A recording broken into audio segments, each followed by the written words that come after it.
தேதி 22/4/2016. இன்றைய முரளியின் தலைப்பு இனிமையான குழந்தைகளே. குழந்தைங்களாகிய உங்கள் முன்னாடி ஞான நடனம் ஆடுறதுக்காக தான் ஞானக்கடலான தந்தை வந்திருக்கிறாராம். பாருங்கள், இப்போ தான் டிவியில் நம்ம எங்கள் அம்மா சாமி சீரியலில் பார்த்துன்னு இருக்கும்போது அதில் வருது, ஞான நடனம் ஆடிக்கிட்டு இருப்பேன், நீ நடராஜனாச்சே அப்படின்னு சொல்கிறாங்க. பார்த்தா அப்படியே வருது அங்கே பார்த்துட்டு வந்தோடனே. அப்போ பாபா இங்கே வர்றதே ஞான நடனம் ஆடுறதுக்காக தான். நீங்கள் புத்திசாலியான சேவாதாரிகளாக ஆகும் பொழுது தான் இந்த ஞான நடனமும் கூட உங்களுக்கு நல்லா இருக்கும். அது எப்படி புத்திசாலி? மாயாவுடைய சுகத்திலேயே மாட்டிக்கிட்டு அங்கே போய் அந்த டான்ஸ் ஆடிட்டு இருந்தீங்கன்னா முட்டாள். ஏன்னா அது துக்கத்தின் நடனம் ஆட வைக்கிது இல்லையா? அப்போ அது துக்கத்தை கொடுக்குது. இந்த ஞானத்தை சிந்தனை செய்ய செய்ய தான் எனக்கு சந்தோஷன்ற அந்த பகுத்தறிகிற சக்தி, அதான் புத்திசாலித்தனம். அது இருந்தால் தான் இந்த ஞான நடனம் உங்களுக்கு நல்லாயிருக்கும். எல்லாருமே அப்படியே மயங்கி வந்து அங்கே உட்காந்து கேட்டு போகிறாங்க கிடையாது இல்லையா? அதுதான் இப்போ புத்திசாலியான சேவாதாரிகளாக ஆகும் பொழுது. அப்போ இதை ஞான பாயிண்ட்ஸை எடுத்து இதை வச்சு சிந்தனை செஞ்சு மற்றவங்களுக்கு நிறைய சொல்கிற அந்த சேவை நீங்கள் செய்யும்பொழுது இது ரொம்ப பிடிக்கும். ஒரு லைன் ஐயோ இவ்வளோ வருது பாருங்க. இந்த ஒரு லைன் பார்த்தோன்னே அந்த டிவியில் பார்த்தது டக்குன்னு வருது பாருங்க. அந்த ஞானம் அதிலே இருக்கும்போது நமக்கு எதை பார்த்தாலும் அப்படியே பாபாவுடைய ஞானம் வந்துட்டே இருக்கு இல்லையா? கேள்வி: சங்கம யுகத்தில் குழந்தைகளாகிய நீங்கள் எந்த பழக்கத்தை உருவாக்கிக்கிறீங்க? பதில்: நினைவில் இருக்கக்கூடிய பழக்கம். இதுதான் ஆன்மீக பழக்கம். எவ்வளோ பெரிய விஷயம் இல்லையா? சொர்க்க மந்திரம் ஓம் நமச்சிவாய ஏதோ ஒன்று சொல்லிட்டு இருப்பாங்க. நாராயணா அது மாதிரி சொல்லிட்டு இருப்பாங்க. நினைவில் இருக்கக்கூடிய பழக்கத்தை சங்கமயுகத்தில் உருவாக்கிக்கிறீங்க. இது ஆன்மீக பழக்கம். இந்த பழக்கத்தின் கூடவே நீங்கள் தெய்வீக மற்றும் அலௌகீக காரியங்களும் செய்யணும். நீங்கள் பிராமணர்களாக இருக்கிறீங்க. நீங்கள் எல்லோருக்குமே உண்மையிலும் உண்மையான கதையை அவசியம் சொல்லணும். சேவைக்கான பழக்கமும் குழந்தைகளாகிய உங்ககிட்ட இருக்கணும். சூப்பராக சொல்கிறார் இல்லையா? அதாவது எவ்வளோ இதுதான் சூப்பர். அந்த 4 பாயிண்ட் சொன்னதுலே இதுவும் வருது. அது இல்லாமல் இது எக்ஸ்ட்ராவாகவே வருது. இப்போ வெறும் நான் ஆத்மா அந்த எண்ணம் பாபா நினைவு அது மட்டும் இருந்தால் போதாது. கூடவே எவ்வளோ சேர்க்கிறாரு பாருங்க. இந்த பழக்கத்தின் கூடவே அலௌகிக காரியங்கள், சேவை, சக்தி கொடுக்கறது, இதெல்லாம் அலௌகிக காரியங்கள் இல்லையா? அது பாட்டுக்கு போயினே இருக்கணும். அதையும் செய்யணும். தெய்வீக காரியங்கள், தெய்வம் செய்கிற காரியத்தையும் பண்ணணும். மற்றவங்க உங்களுடைய பக்தர்களே அதையும் நீங்கள் பண்ணணும். ஏன்னா நீங்கள் பிராமணர்களாக இருக்கிறீங்க. அதனால் உண்மையிலும் உண்மையான கதையை அவசியம் சொல்லணும். அவங்க கேட்குறாங்க கேட்கல, அவங்கள நிந்தனை பண்ணுறாங்க கேலி பண்ணுறாங்க, உங்கள் வேலை சொல்கிற வேலை. அதான் டெஸ்ட். அதான் இந்த தேகாபிமானம். தேகாபிமானத்தை போக்குறதுக்காக தான் அந்த மாதிரி வர்றது. அப்போ சேவைக்கான பழக்கம் கூட குழந்தைகளாகி உங்ககிட்ட இருக்கணும். அப்போ பாபா ஒரு வானிலை சொல்கிறாரு சூப்பராக, தாய் குழந்தைய மறப்பாங்களா? எந்த நேரமும் நினச்சின்னு தானே இருப்பாங்க. பக்தர்கள் உங்களை தானே தாயன்றாங்க, நீங்கள் அவங்கள மறந்துடுறீங்க. இப்போ எப்படி சொல்கிறாங்க, ஏன் உங்கள் எல்லைக்குட்பட்ட பற்றை வெட்ட சொல்கிறாரு? ஒட்டுமொத்த உலகத்தின் மேலே பற்று வைக்கிறதுக்காக. அதான் எல்லைக்கு அப்பாற்பட்ட நிலை. எல்லாம் என்னுடைய குழந்தை, ஒன்று துடிக்கிற அத்தனையும் என்னோட குழந்தை அப்படின்னு. அப்போ இந்த பழக்கம் தான் அங்கே உங்களுக்கு அப்படி உதவும். யாராக இருந்தாலும் ஒரே மாதிரி பார்க்குற அந்த அன்பா பாலனை பண்ணுறது இங்கே இப்போ ஏற்படுத்திக்கிற பழக்கம். அப்போ பாருங்க, சேவைக்கான பழக்கமும் குழந்தைங்கிட்ட அவசியம் இருக்கணும். பாடல்: மனிதர்களே. ஸோ இதெல்லாம் சங்கமயுகத்தில் நாம் உருவாக்கிக்க வேண்டிய பழக்கங்கள். ராவணன் இதெல்லாம் இல்லாமல் பண்ணிட்டான். ஏதோ கொஞ்சம் கொஞ்சம் இருக்கும், அவ்வளோதான் இல்லையா? பாடல்: மனிதர்களே பொறுமையாக இருங்க, அவசரப்படாதீங்க. என்ன பாபா நீ சொர்க்கம் வருதுன்ற நானும் எவ்வளோ நேரம் தான் ஊரில் இருக்கிறவங்களும் பதில் சொல்லி மாறல, பொறுமையாக இரு குழந்தை அப்படின்னு சொல்கிறாரு. ஓம் சாந்தி. யாராவது நோய்வாய்ப்பட்டு மருத்துவமனையில் சேர்க்கப்பட்டிருந்தாங்கன்னா நோயாளி துக்கத்திலிருந்து விடுபடணும்னு தானே விருப்பம் வைப்பாங்க. அவர் உடல்நிலை எப்படி இருக்குது, எப்போ நோயிலிருந்து விடுபடுவார்னு மருத்துவர்கிட்டையும் கேட்டுக்கிட்டே இருப்பாங்க. அது எல்லாமே எல்லைக்குட்பட்ட விஷயங்கள். இது எல்லையற்ற விஷயம். இதுவும் எல்லாம் நோயாளியாக தான் இருக்கிறாங்க, ஒட்டுமொத்த உலகமும். எப்போ பாபா விடுபட வைப்ப? நீ தான் விடுபட வைக்கணும். என்ன கேட்டுன்னு இருக்கிற இல்லையா? அப்போ முதல்ல நீ எப்போ விடுபடுவ? நீ விடுபட்டால் தான் மற்றவங்க விடுபடுவாங்க இல்லையா? இப்போ பாபா சொல்கிறாரு, அது எல்லைக்குட்பட்ட விஷயம், இது எல்லையற்ற விஷயம். தந்தை அதான் பாபா அப்படியே அதுக்கு அவர் விளக்கம் கொடுக்குறாரோ இல்லையோ அப்படியே முடிச்சிடுவார். அந்த எல்லையற்ற விஷயம் என்னன்னா நாம் அதை வச்சு புரிஞ்சிக்க வேண்டியதான். அன்னைக்கு அப்படி தானே பாபா சொல்கிறாரு, அசை போட்டுக்கிட்டு மாடு அசை போடலைன்னா நோயின்னுவாங்க, இங்கேயும் அப்படி தான் முடிச்சிட்டார். அப்போ நம்மளே புரிஞ்சுக்கணும் இல்லையா? இப்போ பாபா சொல்கிறாரு, தந்தை குழந்தைங்களுக்கு வழி கொடுக்குறாரு. சுகம் மற்றும் துக்கத்துக்கான விளையாட்டு இதுன்னு குழந்தைங்க தெரிஞ்சுக்கிட்டீங்க. குழந்தைகளாகிய உங்களுக்கு சத்தியுகம் செல்வதை விட அதிக நன்மை இங்கே இருக்குது. எவ்வளோ பெரிய விஷயம் இதுதான் இல்லையா? சத்தியுகத்துக்கு போகிறது பெரிய விஷயமே கிடையாது. இதுதான் பெரிய நன்மை இருக்குது, அதிக நன்மை. ஏன்னா இங்கே தான் சத்தியுகத்துக்கு போகிற அந்த சேவை அவ்வளோ குஷி குஷியாக வேற எல்லாத்தையும் விட்டுட்டு இதை பண்ணிட்டு இருக்கிறோம் இல்லையா? ஏன்னா நாம் இந்த நேரத்தில் ஈஸ்வரிய மடியில் இருக்கிறோம். பாருங்க, அதுலேயே அந்த நம்ம ஆஞ்சநேயர் ப்ரோக்ராம், அது ஜெயவீரன்மன் நினைக்கிறேன். அதில் பார்த்தீங்கன்னா நாரதர் சொல்றாரு, யாரோ ஒருத்தங்களை நீ தேவதை இது இருக்கிறதுக்கே தகுதி இல்லை, போ உன் பதவியை எடுத்துக்கிறேன் அப்படின்னு படிச்சுட்ட உடனே இப்போ நாரதர் அந்த பொண்ணுக்கிட்ட சொல்லுவார், உனக்கு நன்மை செய்யறதுக்காகவே ஒருத்தர் காத்துக்கிட்டு இருக்கிறாரு, அவர் தான் சிவன். பாருங்க, அது ஆஞ்சநேயர் படம். அது ஆஞ்சநேயருக்கு தலைவர் கூட ராமர் தான், அங்கே சிவன் வர்றாரு இல்லையா? இப்போ ஒருத்தர் தான் எல்லாரும் கைவிட்டாலும் ஒருத்தர் மட்டும் உனக்கு நன்மை செய்யறதுக்கு எப்பயுமே காத்துக்கிட்டு இருக்கிறாரு, சிவன். அங்கே போன உடனே இந்த பொண்ணு சொல்லும், நான் தேவதைகள் சபையில் தேவர்களின் சபையில் நடனம் ஆட மாட்டேன், ஈஸ்வரிய சபையில் தான் நான் நடனம் ஆடுவேன். இப்போ நம்ம ஈஸ்வரிய சபையில் ஞான நடனம் ஆடிக்கிட்டு இருக்கிறோம். அப்போ அதை இந்த ஞானத்தை கேட்டு அதை பார்க்கும்போது எவ்வளோ குஷியாக இருக்குது இல்லையா? பக்தியிலே அது கரெக்டாக எழுதி இருக்கிறாங்க, ஆனால் அவங்களுக்கு தெரியாது. அப்போ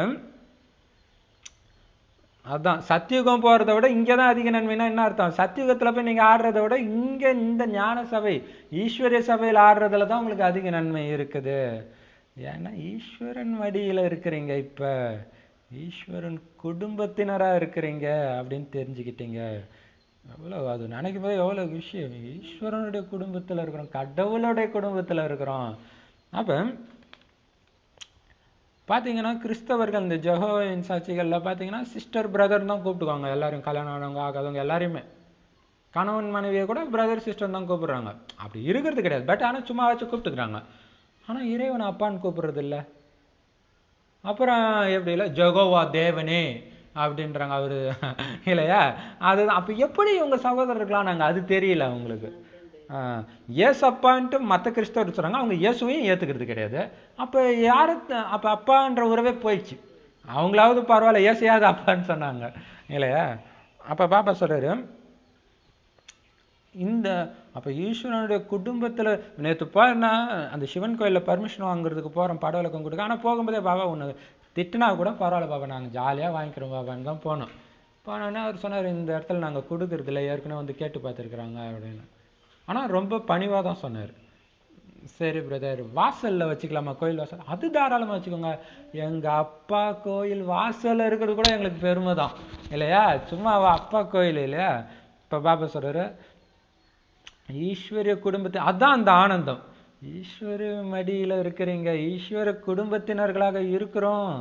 இந்த நேரத்தில் நமக்கு உயர்ந்ததிலும் உயர்ந்த குப்தமான மகிமை இருக்கு. குப்தமாக இருக்கிறதுல தான் இங்கே மகிமையே. எல்லாத்தையும் அமைதியாக பண்ணுறீங்க பாருங்க, அதுதான் மகிமையே. மனிதர்கள் தந்தையை சிவன், ஈஸ்வரன், பகவான் அப்படின்னு தான் சொல்கிறாங்க, யாரும் அப்பான்னு சொல்லலையே, சரியா புரிஞ்சுக்கலையே. அதான் பாபா இப்போ சொன்னதுதான் நடக்குது இல்லையா? மனிதர்கள் சரியானபடி தெரிஞ்சுக்காம இருக்கிறாங்க அப்பாவை, ஆனால் கூப்பிட்டுக்கிட்டே இருக்கிறாங்க.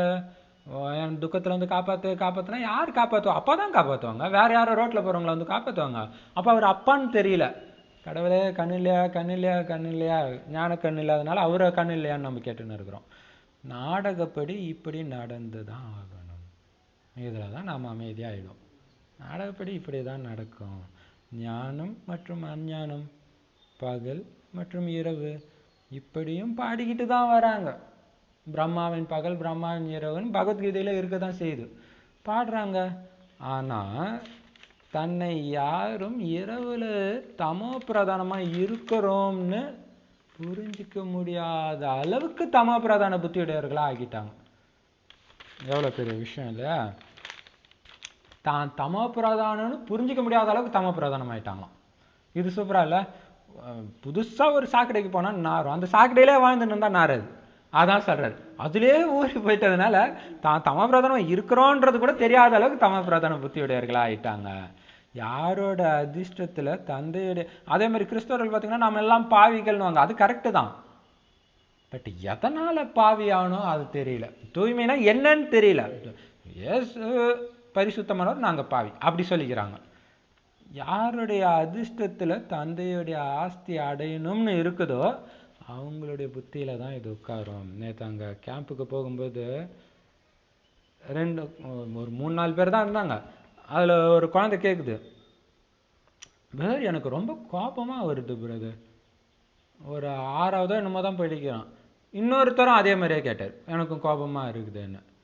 இப்போ நான் என்ன கேட்டேன்னா, எல்லா இது வரைக்கும் நீங்கள் பிறந்ததுலேருந்து கோபமே படாத யாரையாவது பார்த்துருக்குறீங்களா? பார்த்ததில்லை தானே. அப்போ உலகம் ஃபுல்லாக எல்லாருக்கும் கோபம் வருது. ஆனால் கோபப்படுறது ஒரு தவறான பழக்கம்னு அவங்களுக்கு தெரியல, உங்களுக்கு தெரிஞ்சிருக்கு பாருங்க. கோடியில் ஒரு சிலருக்கு தான் இது ஒரு குறைன்னு தெரியுது, மற்றவங்களுக்கு அது தெரியல. அதான் பாபா இங்கேயும் சொல்ற, தமோ பிரதான புத்தியுடையவர்களா இருக்கிறோன்றது கூட அவங்களுக்கு தெரியல. அதுதான். அப்போ யாருடைய அதிர்ஷ்டத்தில் அப்பாவுடைய ஆஸ்தி அடையணும்னு இருக்குதோ அவங்க புத்தியில தான் இந்த மாதிரி கோபமாக இருக்கிறோம், தமோ பிரதானமாக இருக்கிறோம், இந்த ஞானம் கரெக்டு தான்றதெல்லாம் அமரும். எவ்வளோ பெரிய விஷயம் இல்லையா? நாம் முற்றிலும் இருளில் இருந்தோம் அப்படின்னு குழந்தைங்க தெரிஞ்சுக்கிட்டீங்க. இப்போ அப்போ அந்த மாதிரி ஒரு இருட்டில் இருந்தோம் நாம், மோசமான இருட்டு. நம்மளும் அப்படி தானே இருந்தோம் இல்லையா? கிறிஸ்தவர்களும் நாம் பாவின் போது நம்ம சிரிப்போம், நாங்களா பாவி போங்கடா துரத்துவோம் இல்லையா? அப்போ பாபா சொல்லும் போது தான் தெரியுது, ஆமாம் பாவப்பட்டவங்களா, ஆக்சுவலாக அவங்கள விட நம்ம தான் பாவப்பட்டவங்களா இருந்திருக்கிறோம் அப்படின்னு இப்போ தான் தெரிஞ்சிருக்கிறோம். இப்போ தந்தை வந்திருக்கிறார் அப்படின்னா எவ்வளோ வெளிச்சம் கிடச்சிருக்கு. வெளிச்சத்தை பார்த்தோன்னே எவ்வளோ சந்தோஷம் கிடைக்கணும். கரண்ட்டே இல்லாமல் திடீர்னு கரண்ட் வந்தோன்னா எவ்வளோ குஷி இருக்குது. 3 நாள் கரண்ட் இல்லாமல் வந்தால் எப்படி இருக்கும்? அந்த மாதிரி இப்போ வெளிச்சம் கிடச்சிருக்கு. தந்தை எந்த ஞானத்தை உங்களுக்கு புரிய வைக்கிறாரோ அது எந்த வேதத்திலையும் சாஸ்திரத்திலையும் கிரந்தத்திலையும் கிடையவே கிடையாது. அதையும் தந்தை நிரூபணம் செஞ்சு புரிய வைக்கிறார். என்ன சொன்னார்? போய் பாரு, எந்த சத்சங்கத்திலேயாவது போய் பாரு. இந்த மாதிரி கேட்குறாங்களா? உன்னை ஆத்மான்னு புரிஞ்சுட்டு பரமாத்மா நினச்சிட்டு உட்காருன்னு சொல்கிறாங்களா எங்கேயாவது? போய் பாரு. போகாத சொல்லலை இல்லையா? நிரூபணம் செஞ்சு புரிய வைக்கிறாரு. குழந்தை நிறைய தேவதை ஆத்மாக்குன்னா தோணும், ஆமாம் வேற எங்கேயுமே இல்லை, இதுதான் உண்மை, இவ்வளோ நாள் ஏமாந்து அப்படி வரும். மற்ற தர்மத்தை ஆத்மாக்கு என்ன தோணும், இது எதுலையுமே இல்லை, இவங்க என்னமோ புதுசாக சொல்லின்னு இருக்கிறாங்க அப்படின்னு நினச்சிக்குவாங்க. அப்போ புரிஞ்சுக்கலாம் அவங்க எந்த ஆத்மான்னு. குழந்தைகளாகிய உங்களுக்கு படைப்பவர் மற்றும் படைப்புடைய முதல் இடை கடைசியுடைய வெளிச்சத்தை கொடுக்குறாரு. எல்லாத்துலேயும் டார்ச் லைட் அடிச்சு காட்டுறாரு. குழந்தை பார்த்துக்கோ, நீ தான் அங்கே இருந்த, உன்னுடைய 5000 வருஷத்துக்கு முந்தைய பிறவி அது டார்ச் அடிக்கிறார். நடுவில் நீயே பூஜை செஞ்ச, இப்போ கீழே உட்காந்து நீ என்கிட்ட வந்துட்ட அப்படின்னு வெளிச்சத்தை கொடுக்குறாரு. இந்த வெளிச்சம்ன்ற வார்த்தையை வச்சு இன்னைக்கு கொடுக்குறாரு சூப்பராக. பிறகு அது மறைஞ்சிடுது. அப்போ நாம் இப்போவே பகல்கிட்ட வந்துட்டோம் இல்லையா? ஃபுல்லாக விடியல, பட் அதிகாலை. அப்போ பிறகு இந்த ஞானம் உங்கள் புத்தியிலிருந்து மறைஞ்சிடுது. நான் இன்றி வேறு யாரும் ஞானத்தை கொடுக்க முடியாது இல்லையா? பாபா இல்லாமல் யாராலையாவது கொடுக்க முடியுமா? இதை பாபா இல்லாமல் யாருமே இந்த ஞானத்தை அடைய முடியாது. அவங்க தலை கீழே நின்னாலும் சரி, அப்படியே கழுத்தை வெட்டினாலும் சரி, காட்சி தான் கிடைக்கும். அவங்க அதுவே ஞானம் நினச்சிக்கிறாங்க.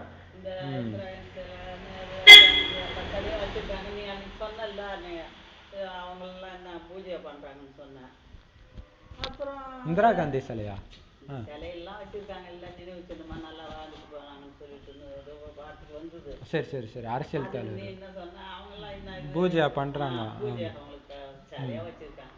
அப்புறம் ஒரு நினைவு வந்தது எனக்கு. இந்த ராகவேந்திரா, ராமகிருஷ்ணர், சிறுடி சாய்பாபா இவங்களுக்கெல்லாம் ஏன் பூஜை பண்றாங்க? ஞானத்துக்கு தம பிரதானம் அந்த அளவு தம பிரதானம் ஆயிடுச்சு. மனிதர்களே இப்ப வணங்குறாங்கன்னு சொன்னார்ல போன வாரம். தேவதைகள் கடைசி வரையும் தேவதை தான். அந்த தேவதை கடவுள் கிடையாதுன்னு சொல்றீங்க, மனுஷனை போய் கடவுள்ன்றீங்களேன்னு கேட்டாரு 2 நாள் முன்னாடி. தேவதைகளே கடவுள் இல்லைன்னு ஒத்துக்கிறீங்க, இன்னைக்கு பார்த்தா வள்ளலாரு, ராகவேந்திரரு எல்லாரையும் சாமி சாமின்னு கும்பிடுறீங்களே. அதான் தமோ பிரதானம், தமோ பிரதானத்தின் உச்சம்.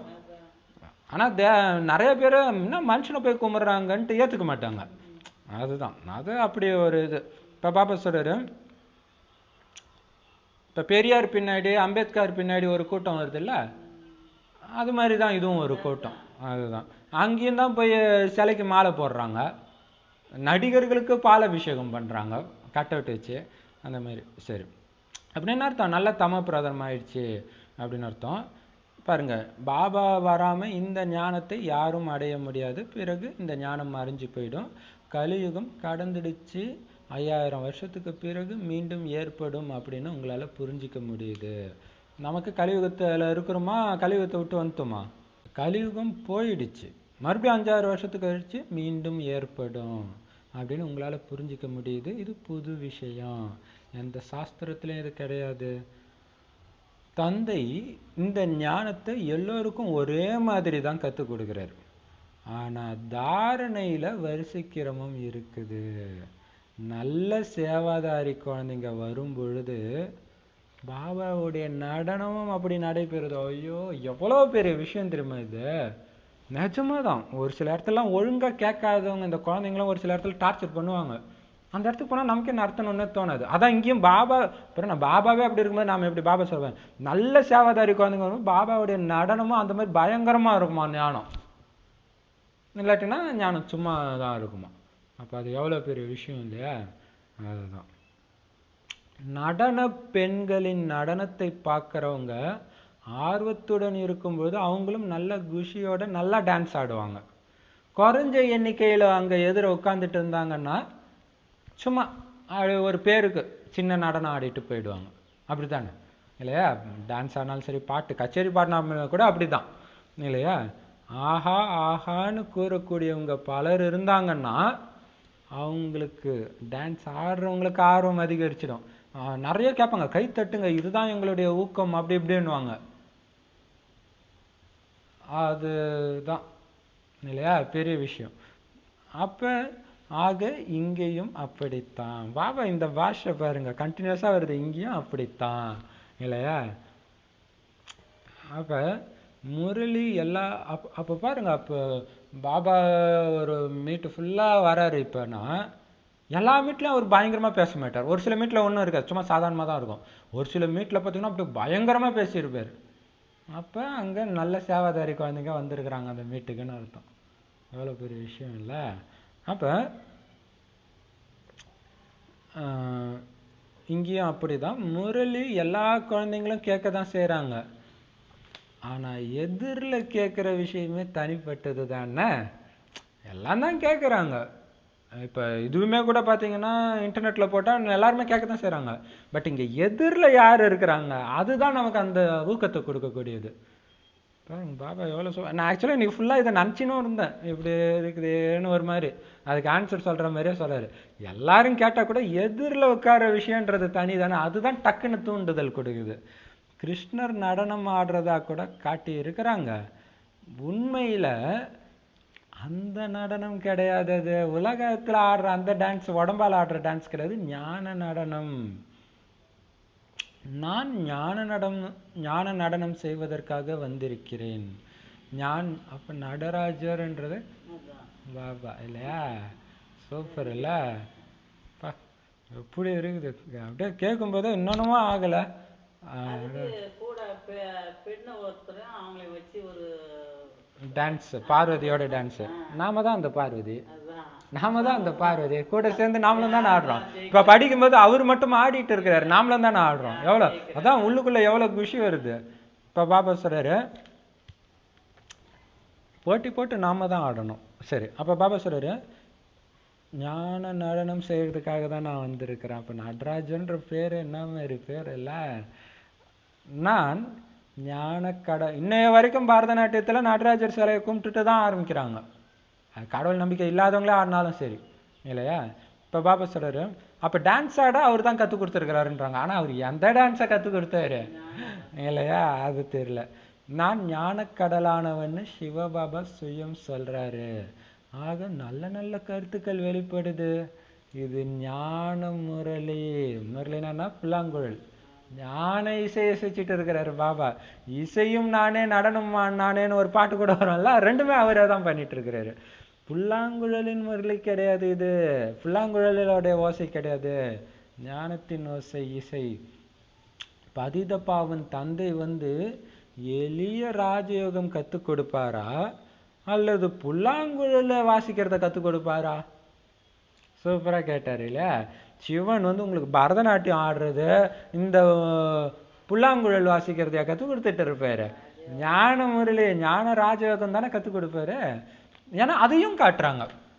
சிவன் யோகத்தை கற்றுக் கொடுக்குற மாதிரியும், அது என்னது மரத்துக்கு கீழே தட்சிணாமூர்த்தின்ட்டு அதையும் காட்டுறாங்க. அப்ப எது எது அவர் பண்ணுவாரு அப்படின்னு கேட்கிறாரு. தந்தை இப்படிப்பட்ட ராஜயோகம் கற்பிப்பாருன்ற எண்ணம் யாருக்குமே வர்றதே கிடையாது. எனக்கு இதை கற்றுக் கொடுத்தது அங்க கிருஷ்ணர்னு போட்டதுனால சிவன் கற்றுக் கொடுப்பாருன்ற ஞானமே இல்லை. சிவன் அழிக்கும் கடவுள், அழிக்கிறதுக்கு மட்டும்தான் வருவார் அப்படி புரிஞ்சுக்கிறாங்க. அந்த டைம்ல தான் இந்த ராஜயோகத்தை கற்றுக் கொடுக்குறாருன்னு தெரியல. இப்ப நீங்க தான் இதை தெரிஞ்சுக்கிட்டீங்க. மற்ற எந்த மனுஷனுடைய புத்தியிலும் இது வரவே முடியாது. தானாலும் இது யாருக்குமே தோணாது. வரக்கூடியவர்களிலும் வரிசைக்கிரமமான பதவியை தான் அடையிறீங்க. இப்ப யார் புத்தியில இது வருதோ அவங்களும் எல்லாரும் ஒரே மாதிரி புரிஞ்சுக்கிறதும் கிடையாது. வரிசைக்கிரமான பதவி தான் கிடைக்குது. கல்பத்துக்கு முன்னாடி என்ன முயற்சி செஞ்சாங்களோ அதே மாதிரி இப்ப செஞ்சிட்டு இருக்கிறீங்க. முந்தைய கல்பத்தை மாதிரியே தந்தை வராரு, குழந்தைங்களுக்கு எல்லா ரகசியத்தையும் சொல்றாரு அப்படின்னு நீங்க புரிஞ்சுக்கிட்டீங்க. பாருங்க, போன கல்பத்துல எப்படி பாபா வந்தாரோ அதே மாதிரி வர்றாரு. அவரு எல்லா ரகசியத்தையும் குழந்தைங்களுக்கு சொல்றாரு. நாம என்ன பண்றோம், எல்லாத்தையும் கேட்டு போன கல்பத்துல என்ன பண்ணுமோ அதே தான் நாமளும் பண்ணிட்டு இருக்கிறோம். எவ்வளவு பெரிய விஷயம் இல்லையா. நானும் பந்தனத்துல கட்டுப்பட்டு இருக்கிறேன். ஒவ்வொருத்தரும் இந்த நாடகம்ங்கிற பந்தனத்துல கட்டுப்பட்டு இருக்கிறாங்க. சத்தியுகத்துல என்னெல்லாம் நடந்ததோ அது மீண்டும் நடைபெறும். இன்னைக்கு இதுதான் பெரிய விஷயம் இல்லை. நாடகத்துல இறைவனே கட்டுப்பட்டு இருக்கும்போது நாமெல்லாம் ஏமாத்துறோம். நாடகத்தை மீறி ஏதாவது பண்ண முடியுமா? நாடகத்துல என்ன நடக்குமோ, என்ன பதிவாயிருக்கோ அது நடந்தே தீரும். அதுல எல்லோருக்கும் நன்மை மட்டுமே இருக்குதுன்னு அசைக்க முடியாத நம்பிக்கை இருக்கணும். இல்லைன்னா ஆடிடுவோம். ராமர் அதாவது சீதையை கடத்ததுக்காக ராவணன் தங்கமான் வேஷம் போட்டு வரான். சீதை அதாவது ராமருக்கு அது எடுத்தோடனே போல இல்லையா, அவருக்கும் தெரியுது அது ஏதோ ஒரு இது இருக்குது. இருந்தாலும் அவங்க கம்பல் பண்றாங்க போ அப்படின்ட்டு. இதை விட ஏதோ ஒண்ணு இருக்குமா போ அப்படின்ற மாதிரி. அப்ப துரத்திட்டு போயிடுறாங்க, மாட்டிக்கிறான். அப்ப ராமர் எவ்வளவு அழகானவர், அதை விடவா மான அழகா இருக்க போகுது. ஆனா புத்தி அங்க போகுது. அது மாதிரி நம்ம பாபா எவ்வளவு அழகானவர், எவ்வளவு அற்புதமான, அதை விடவா இங்க மனிதர்கள் இருக்கிறாங்க. அப்ப போகுது புத்தி. இன்னாதான் பார்ப்போம். அந்த இன்னாதான்ற வார்த்தை தான் நமக்கு புதக்குழிய. அதுதான் புதக்குழிய. இதை தெரிஞ்சுக்கணும்ன்ற ஆர்வம் தான் புதக்குழி. அதான் பாபாவே தெரிஞ்சுட்ட, வேற என்ன தெரிஞ்சுக்க போற. மாட்டணும். சரி, அப்பயும் கத்திட்டும் போயிட்டான். ராமரும் போயாச்சு, துரத்திட்டாச்சு. அப்புறம் ராவணன் என்ன பண்றான், ராமர் குரல்ல கத்துறான், ஐயோ ஐயோ காப்பாத்து காப்பாத்துன்ட்டு. அப்ப லக்ஷ்மணன் சொல்றான், ராமருக்கு எதுவும் ஆகாது, இல்ல ஏதோ இருக்கும். அப்ப பாருங்க, அப்ப பாபாவுடைய குழந்தைக்கு ஒன்னும் ஆகாது, இங்க ஞானம் கொடுத்தாச்சு, இருந்தாலும் ஆயிடுமோ, மாட்டிக்கிறான் மாய கிட்ட. அதுதான் நாடகத்தின் மேல அசைக்க முடியாத நம்பிக்கை இருக்கணும்ன்றார். உள்ள இருக்கும் போதும் குஷி ஆத்மா, வெளியே வந்தாலும் குஷி. அப்புறம் எதுக்கு பயப்படணும், வெளியே வந்தா இன்னும் குஷி, எதுக்கு பயப்படுறீங்க. எவ்வளவு பெரிய விஷயம். சரி, இது நமக்கு. மற்றவங்களுக்கு வந்தா யாரோட ஆதாரத்துல இருக்கிறீங்க, பாபாவோட ஆதாரத்துல. நேற்று பாருங்களேன், இங்க போய் பஸ் ஸ்டாண்ட் போனா திருவண்ணாமலைக்கு எல்லாம் போறாங்கன்ட்டு ஸ்டாண்ட்ல இடம் இல்லை. ஸ்டாண்ட்ல இல்லாம போய் வேற பிரதர் வீட்டுல சைக்கிளை விட்டுட்டு வந்தா பஸ்ஸே இல்லை. சரி பழைய பஸ் ஸ்டாண்டு போயிடலான்னு பழைய பஸ் ஸ்டாண்டில் போய் அங்கேருந்து வெளில ஒன்றுனா அங்கே கச்சேரி வைக்கிறாங்க. செம கூட்டம், பஸ்ஸில் நிறுத்தவே இல்லை, ஏன்னா அந்தளவுக்கு ஃபுல்லாகி வருது புது பஸ் ஸ்டாண்ட்ல இருந்தே. போயிட்டு என்ன பாபா இப்படி டைம் அது என்ன பண்ணுறதுன்றான், டமால்னு ஒரு கை என்னை பிடிச்சி இழுக்குது. பார்த்தா ஜெய் பிரதர் வராரு, சிவகுமார் பிரதர். அப்போ பாருங்க, அவர் ஜென்ரலாக பாபா குழந்தைங்க யாரும் எங்கேயும் பார்க்கவே மாட்டோம். பட் அவருக்கு அந்த நேரம் டக்குன்னு நம்மளை பார்க்கணும்னு தோணி இருப்பாங்க அந்த கூட்டத்தில். டக்குன்னு பார்த்து டக்குன்னு பிடிச்சி வந்து உட்காந்து அவர் கொஞ்ச தூரம் அவர் வீடு வரைக்கும் போகிறோம் வந்தார். திடீர்னு அவருக்கே மைண்டு ஏதோ மாதிரி, சரி போய் சீக்கிரமாக முடிச்சிடுவல்ல, சரி நான் வரேன் அப்படின்ட்டு அங்கேயே வந்து இட்டாந்து விட்டுருக்காரு. இப்போ பாபா அதுதான் அசைக்க முடியாத நம்பிக்கைன்றது. இல்லைன்னா பாருங்க, இல்லைன்னா நான் இது வரைக்கும் பழைய பஸ் ஸ்டாண்டு போய் பஸ் ஏறினதே இல்லை, இங்கே தான் நின்று ஏறுவேன். நேற்று எனக்கு அப்படி தோணுது அங்கே போய் ஏறலாமேன்ட்டு. அங்கே போய் பஸ் ஸ்டாண்ட் நிற்காம வேற இடத்துல நிற்கிறேன். அதனால தான் அவர் கேட்க ரோட்ல இருந்து வந்தால் தான் அங்கே பிடிக்க முடியும். பழைய பஸ் ஸ்டாண்ட் எதிர நின்று பிடிச்சிக்க முடியாது. அப்போ எவ்வளோ துல்லியமாக பாபா காய நகர்த்தி இருக்கிறாரு. நாம் இன்னும் நம்ம கையில் என்ன இருக்குது சொன்னால் செய்கிற வேலை தான் நம்ம வேலை, அந்த நம்பிக்கை. அப்போ இந்த சின்ன சின்ன விஷயத்தெல்லாம் நம்மளை காப்பாற்றுற பெரிய விஷயத்தில் விட்டுருவாரா? ஆனால் விட்டுருவாருன்ற பயம் வரும் கடைசியில், அதில் தான் மாட்டிக்கும். அதுதான் அசைக்க முடியாத இருக்கணும். அப்போ நாடகம் நன்மைக்கான நாடகம், சங்கமயுகம் நன்மைக்கான யுகம். சங்கமயுகத்துடைய முடிவு சத்தியுகத்தின் ஆரம்பம். ஸோ அதுவும் குஷியான யுகம் தான். அப்போ எதுக்கு பயப்படுறீங்க இல்லையா? இப்போ பாபா சொல்கிறாரு எல்லா மற்றபடி நாடகத்தில் எல்லாருமே பாபாவும் சரி நாமளும் சரி கட்டுப்பட்டு தான் இருக்கிறோம். சத்தியுகத்தில் என்னெல்லாம் நடந்ததோ அது மீண்டும் நடைபெறும். இன்னைக்கு பல வகையான பொருட்கள் இருக்குது, சத்தியுகத்தில் இத்தனை வகைகள்லாம் இருக்காது. எவ்வளோ வாட்சி, எவ்வளோ செல்ஃபோனு, எத்தனை விதமான கம்ப்யூட்டரு என்னென்னமோ வருது, இதெல்லாம் அங்கே இருக்கவே இருக்காது. ஏன்னா உங்களுக்கு தங்க புத்தி தான். ஆனால் இதை கண்டுபிடிக்கணும், இதை ஆராய்ச்சி பண்ணணும், இதை பண்ணணும் தோணாது. பாபா சொல்றாரு, இன்னைக்கு பாரு நிலாவை தேடி மேலே போயிட்டு இருக்கிறாங்க, ஆகாயத்தில் இது இருக்குமா அது இருக்குமான்னு தேடுறாங்க, கீழே தேடுறாங்க, எது தேடுறாங்க, இதெல்லாம் அங்கே தோணாது. ஏன்? நிரம்பிய நிலையில் இருக்கிறாங்க. ஒரு அதிருப்தி ஆகும்போது தான் இன்னும் தேடணும் தோணுது. அங்கே அதிருப்தியே கிடையாது, இப்போவே அந்த நிரம்பிய நிலையில் இருங்க அப்படின்ட்டு பாபா சொல்றாரு. அப்போ அங்கே இந்த மாதிரி அதிகமான பொருளே இருக்காது, ரொம்ப கம்மியான பொருள் தான் இருக்கும். பிறகுதான் நாள் போக போக அதிகரிச்சுக்கிட்டே போகுது. மனிதர்களும் கம்மியாக இருப்பாங்க, பொருளும் கம்மியாக இருக்கும், ஆனால் திருப்தியாக செம குஷியாக இருப்பாங்க. எல்லாம் சுகத்தை கொடுக்கக்கூடிய பொருள் தான் இருக்கும் பாபா. அப்போ எப்படி தர்மங்கள் கூட அதிகரிச்சுக்கிட்டே போகுது இல்லையா? நாளுக்கு நாள் ஒவ்வொரு மாதம் ஒவ்வொரு குட்டி சாமியார் வந்துக்கிட்டே இருக்கிறார். சத்தியுகத்தில் மற்ற தர்மங்கள் கிடையவே கிடையாது. எது சத்தியுகத்தில் இருந்ததோ அது மீண்டும் சத்தியுகத்தில் தான் நீங்கள் பார்ப்பீங்க.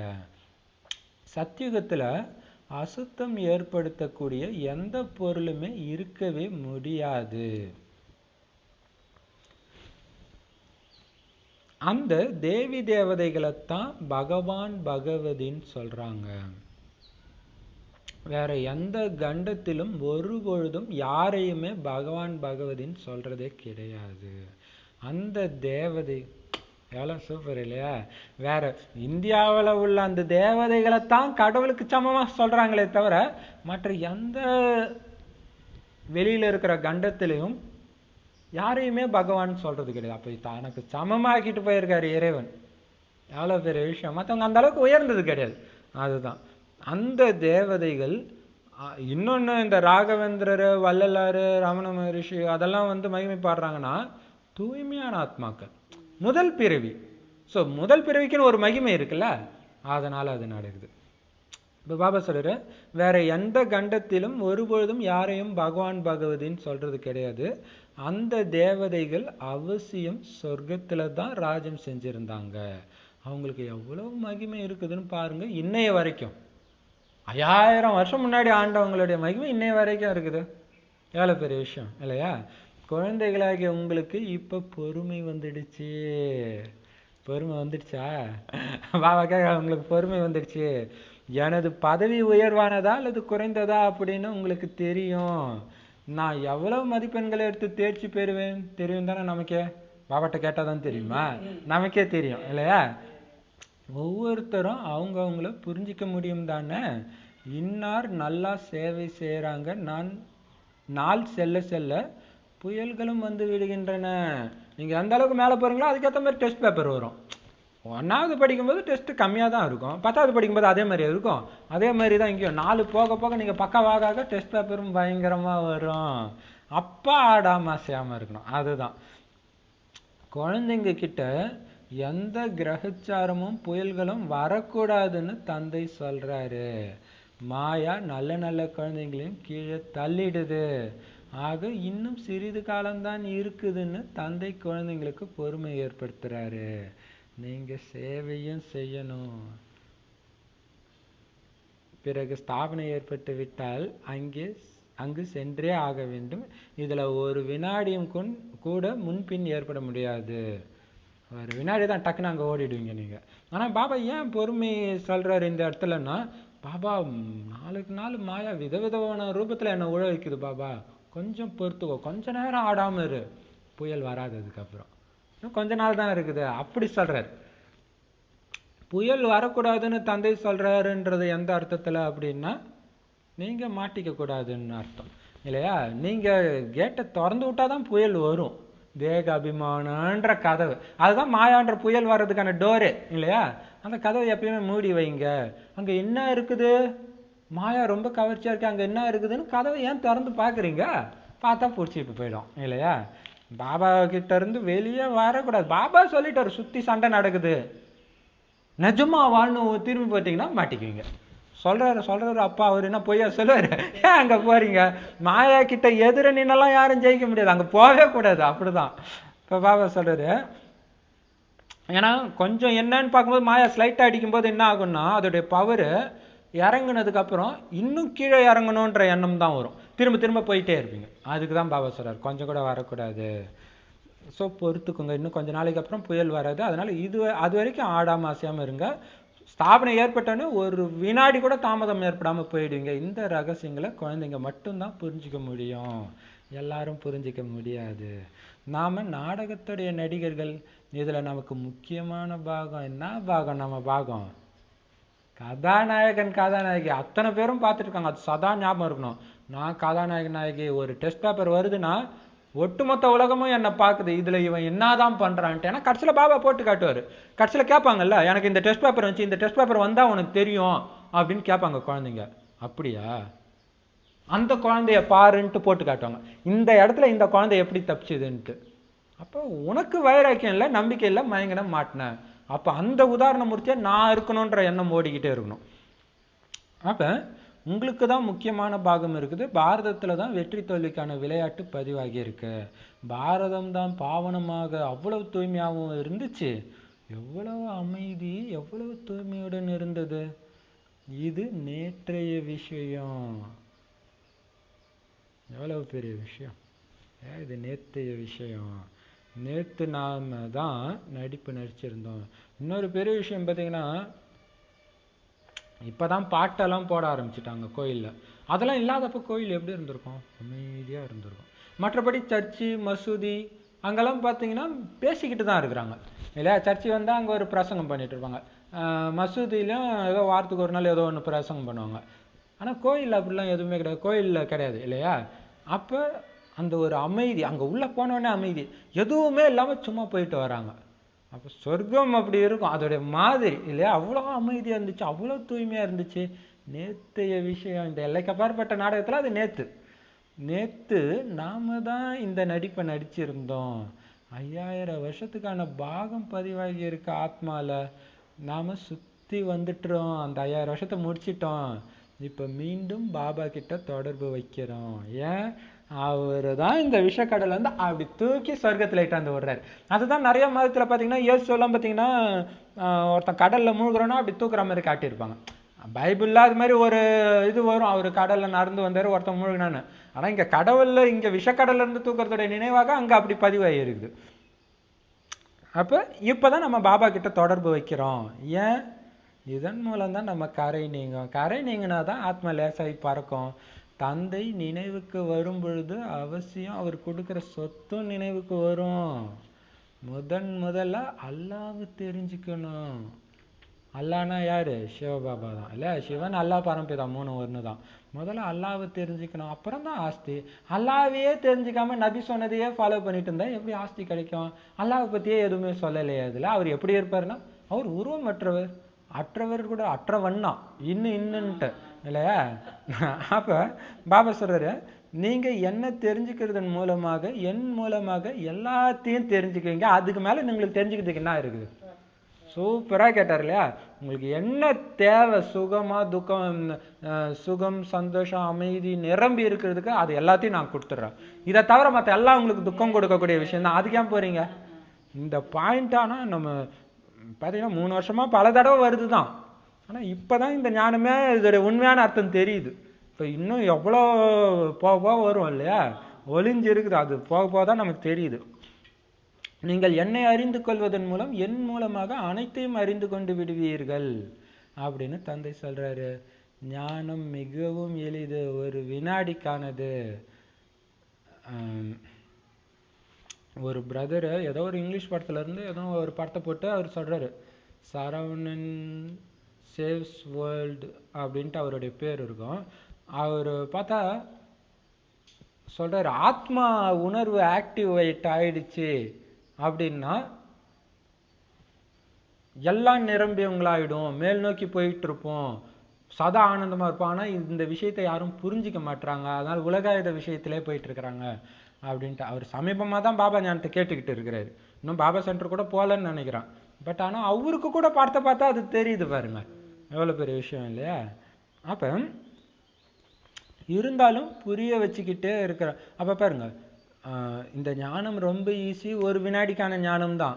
இருந்தாலும் உள்ள பதிய மாட்டேங்குதே, அதனால பாபா புரிய வச்சுக்கிட்டே இருக்கிறாரு, கருத்துக்களை கொடுத்துக்கிட்டே இருக்கிறாரு. பார்த்தீங்கன்னா என்னை நினைவு செய்யுங்கள், அதுதான் ஒட்டுமொத்த ஞானமும். ஆனா வந்துச்சா? ஃபுல்லா வரல இல்லையா? தேகம் உட்பட அனைத்தையும் மறந்து பாபா நினைவுக்கு பதியல.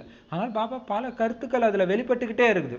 அப்ப அந்த கருத்துக்கள் வர வரதான் அந்த ஒரு பாயிண்டோட ஆழம் நமக்கு தெரிய ஆரம்பிக்குது இல்லையா? முக்கியமான கருத்து என்னது? மன்மனாபவ. இதுல தான் தடைகள் ஏற்படுது. தேகாபிமானம் வர்றதுனால பிறகு பலவிதமான சோம்பல் வந்துடுது. பிறகு யோகாவில் இருக்க விடுறது கிடையாது. நல்லா பாபாவை நினைக்கணும்ட்டு உட்காருவோம், மணி 6 ஆச்சா, 6லேருந்து 7 மணி வரைக்கும் நம்ம பக்காவா யோகா பண்ணலாம் அப்படின்ட்டு இருக்கும்போது திடீர்னு யாரோ வந்து திடீர்னு ஃபோன் வரும், யாரோ வந்து பேர குழந்தை இல்லை யாரோ ஒருத்தவங்க நல்லா ஸ்கூல்லே ஃபர்ஸ்ட் மார்க் வாங்கிட்டாங்க, அவ்வளோதான் குஷி ஆகிடும் மைண்டு. அப்படியே அதுலேயே பாபா உன்னாலதான் ஆச்சு இல்லை அதெல்லாம் சொல்லுவீங்க. ஆனால் போதை பார்த்தீங்கன்னா அங்கே தான் இருக்கும், பாபா கிட்ட இருக்காது. அவ்வளோதான், மாயா ஒரு ரூபத்துல இருந்து ஃபூனை ஊதிட்டு போயிட்டான். அதான் பாபா சொல்றாரு, தேக அபிமானம்னு ஒன்று வந்துடுறதுனால பல விதமான சோம்பல் வந்தது. அப்போ இதெல்லாம் மாயா இதை தொடச்சி கிளீன் பண்ணிக்கிட்டே இருக்கணும். ஒரு மாதாஜி வீட்டில் நான் இருந்தேன், அஞ்ஞானத்தில் இருக்கும்போதே பேயிங் கெஸ்ட்டாக ஒரு அம்மா வீட்டில் இருந்தேன். உங்கள் வயசு தான் இருக்கும். அவங்க வீட்டில் இருக்கும்போது அவங்க சொல்லுவாங்க, சரவணா இந்த பந்த பாசெல்லாம் பாசி மாதிரி நாம் ப்ரெஷ்ஷை வச்சு தேய்ச்சிக்கிட்டே இருக்கணும், இல்லைன்னா நாமளே வலிக்கு ஊந்துடுவோம். ஆனால் தீவிர சிவ பக்தர், நைட்டெல்லாம் ஓம் நமச்சிவாயன்னு சொல்லினே இருப்பாங்க. அவங்க அப்போ பாருங்க, நான் அங்கே கம்முன்னு உட்காந்துட்டு அப்போ நான் நக்கல் கூட அடிச்சிட்டு இருப்பேன். ஆனால் அவங்களாம் அதெல்லாம் கண்டுக்க மாட்டாங்க, ஜாலியாக இருப்பாங்க. அப்போ பாருங்க பாபா எப்படி பாதுகாத்து வளர்த்துருக்கிறாருன்னு இப்போ தான் தெரியுது. இப்போ பாபா சொல்றாரு, இப்போ தேக அபிமானம் வந்துடுறதுனால தான் பலவிதமான சோம்பல். அப்போ நினைக்க விட, அப்போ இந்த பாசி வளர்ந்துடும், இது பாசின்னு தெரியாமல் என்ன பண்ணிடுறோம், அதில் போயிடுறோம். அதான் தேக அபிமானம். தேக உணர்வு வந்துடுறப்ப என்ன ஆயிடுது, அதை எரிக்கிறதுக்கான முயற்சி பண்ணுறது இல்லை, அதான் சோம்பல். இங்கே சோம்பல்ன்றது அதுதான். எரிக்கணும்னா என்ன பண்ணணும், பாபா ஒன்றும் இல்லை, நீங்கள் படுத்துட்டு இருக்கிறீங்க, நைட்டு தூங்கும் போதும் சரி காலைல ஏந்திரிக்கும் போதும் சரி, நீங்கள் உடம்பால் ஏந்திரிக்கிறதுக்கு முன்னாடியே புத்தி ஏஞ்சிடுது தானே, ஏஞ்சிடுது. தூங்க போகும்போதும் தூங்குறதுக்கு முன்னாடி புத்தி மூச்சு தான் இருக்கு.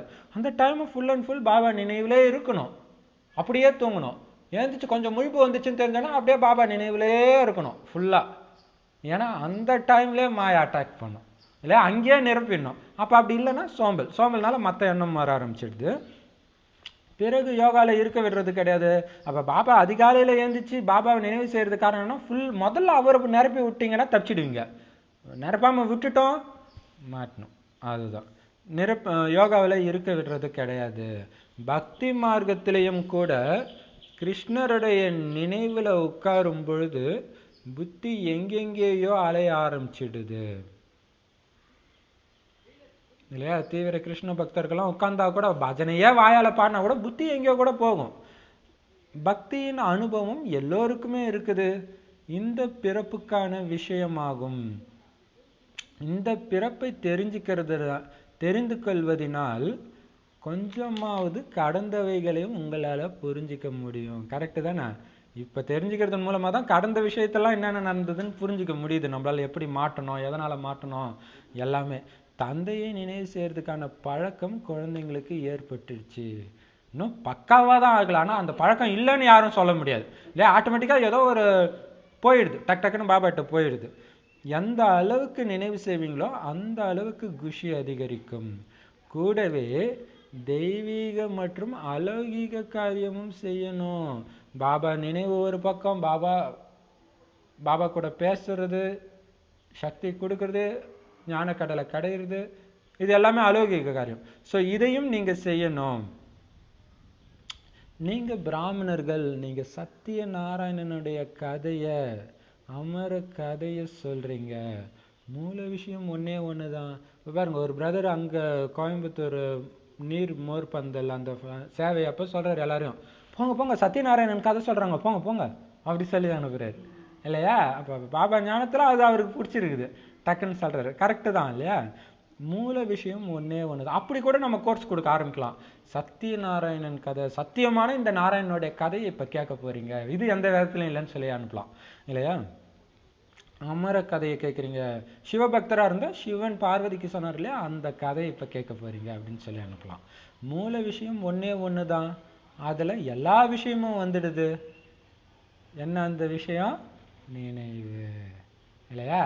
நினைவின் மூலம்தான் விகர்மங்கள் விநாசமாகுது. எல்லாமே அந்த நினைவுல தான் இருக்கு. நினைவுல தான் குஷி அதிகரிக்கும். அப்ப குஷியை கெடுக்கிறதுக்கு தான் சோம்பல் வருது, வர விட்டுறக்கூடாது, மாட்டிக்கும். அப்ப நினைவின் மூலம் பாவங்கள் அழியுது. இந்த ஒரே ஒரு பழக்கம் தான் ஆன்மீகமானது. ஆத்மாவுக்கு ஒரு பழக்கம் இருக்குதுன்னா இதுதான்.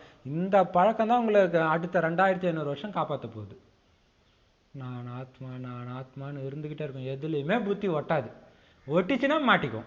குழந்தைங்க அப்படித்தானே? நான் கேள்விப்பட்டேன், யாரோ ஒரு குழந்தை, யாரோ ஒருத்தர் தற்கொலை பண்ணிக்கிட்டாரு. ஹஸ்பண்ட் ஒய்ஃப் 2 பேருமே அவுட்டு. யாரோ ஒருத்தங்க மண்ணெண்ணெய் ஊற்றி கோத்துனாங்க, இந்த காப்பாற்ற போய் இவரும் காலி. ஆனா அவங்களுக்கு கை குழந்தை தான். அந்த குழந்தை ஜாலியாக சிரிச்சிட்டு விளையாண்டுட்டு இருக்குதான். புத்தியில அப்பா அம்மான்னு ஒட்டலை, தேய்ச்சிருச்சு. உண்மையில அது கொடுத்து வச்ச குழந்தை. அது ஒரு குறிப்பிட்ட வயசுக்கு அப்புறம் இறந்துருந்தா துடிக்கும் இல்லையா?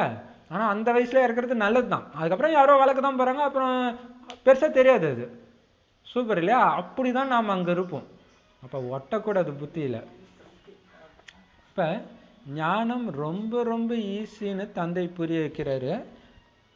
கன்னிகைகளின் பெயரும் பாடப்பட்டு இருக்குது. இந்த ஞானம் ரொம்ப ஈஸி தான். பட் மெயின் பழக்கம் ஆத்மா ஆத்மா ஆத்மா உணர்வுல இருக்கிறது, ஒவ்வொருத்தரையும் ஆத்மான்னு பார்க்கறது, சக்தி கொடுத்துக்கிட்டே இருக்கிறது. ஆத்மான்றதுலேயே ஆனந்த ஸ்வரூபம், சுகஸ்வரூபம் எல்லாமே வந்துடணும். ஆத்மாவில ஆனந்த ஸ்வரூபமா இருக்குது, ஆனந்தத்தை கொடுத்துக்கிட்டே இருக்குது எல்லா இடமும். அதுதான், வெறும் ஒளிப்புலியா நினைக்கிறது மட்டும் கிடையாது. அப்ப இதுதான் ஆன்மீக பழக்கம். மற்றபடி ஞானம், இந்த 5000 வருஷ சக்கரம் அது ஈஸி தான். தேவதையா இருந்து மீண்டும் தேவதையா வரும், அவ்வளவுதான் இந்த கதை. தந்தை புரிய வைக்கிறாரு. கன்னிகைகளின் பெயரும் பாடப்பட்டிருக்கு. அதற்குமாரி திருமணம் ஆகாத குமாரிகள், திருமணம் ஆகாத கன்னிகைகளின் பெயர் அனைவரையும் விட பிரபலமாக இருக்கிறது.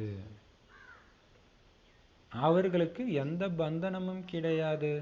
கணவன்மார்கள் விகாரிகளாக ஆக்கிவிடுகின்றனர்.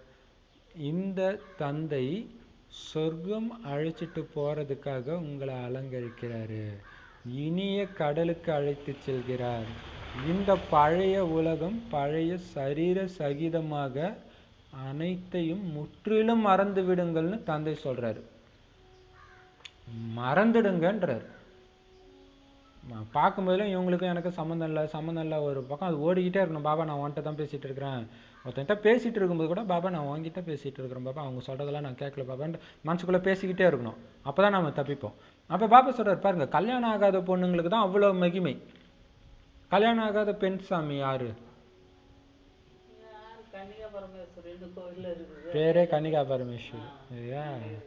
ஓ, கன்னின்னா அதான் அர்த்தம். சரி, நம்ம பாருங்க, அங்கே கன்னியாகுமரி அதுவும் அதுதான் இல்லையா, கன்னின்ட்டு. அப்போ அவங்க பேர் அவ்வளோ ஃபேமஸாக இருக்குது, சப்த கன்னிகள் அப்படின்னு சொல்கிறாங்க இல்லையா, 7 கன்னிகளும். அப்போ அதேமாரி ஆண்லையும் பாருங்க, அதாவது ரொம்ப கம்மி தான் அவங்க, ஆனால் அவ்வளோ பவர்ன்றாங்க.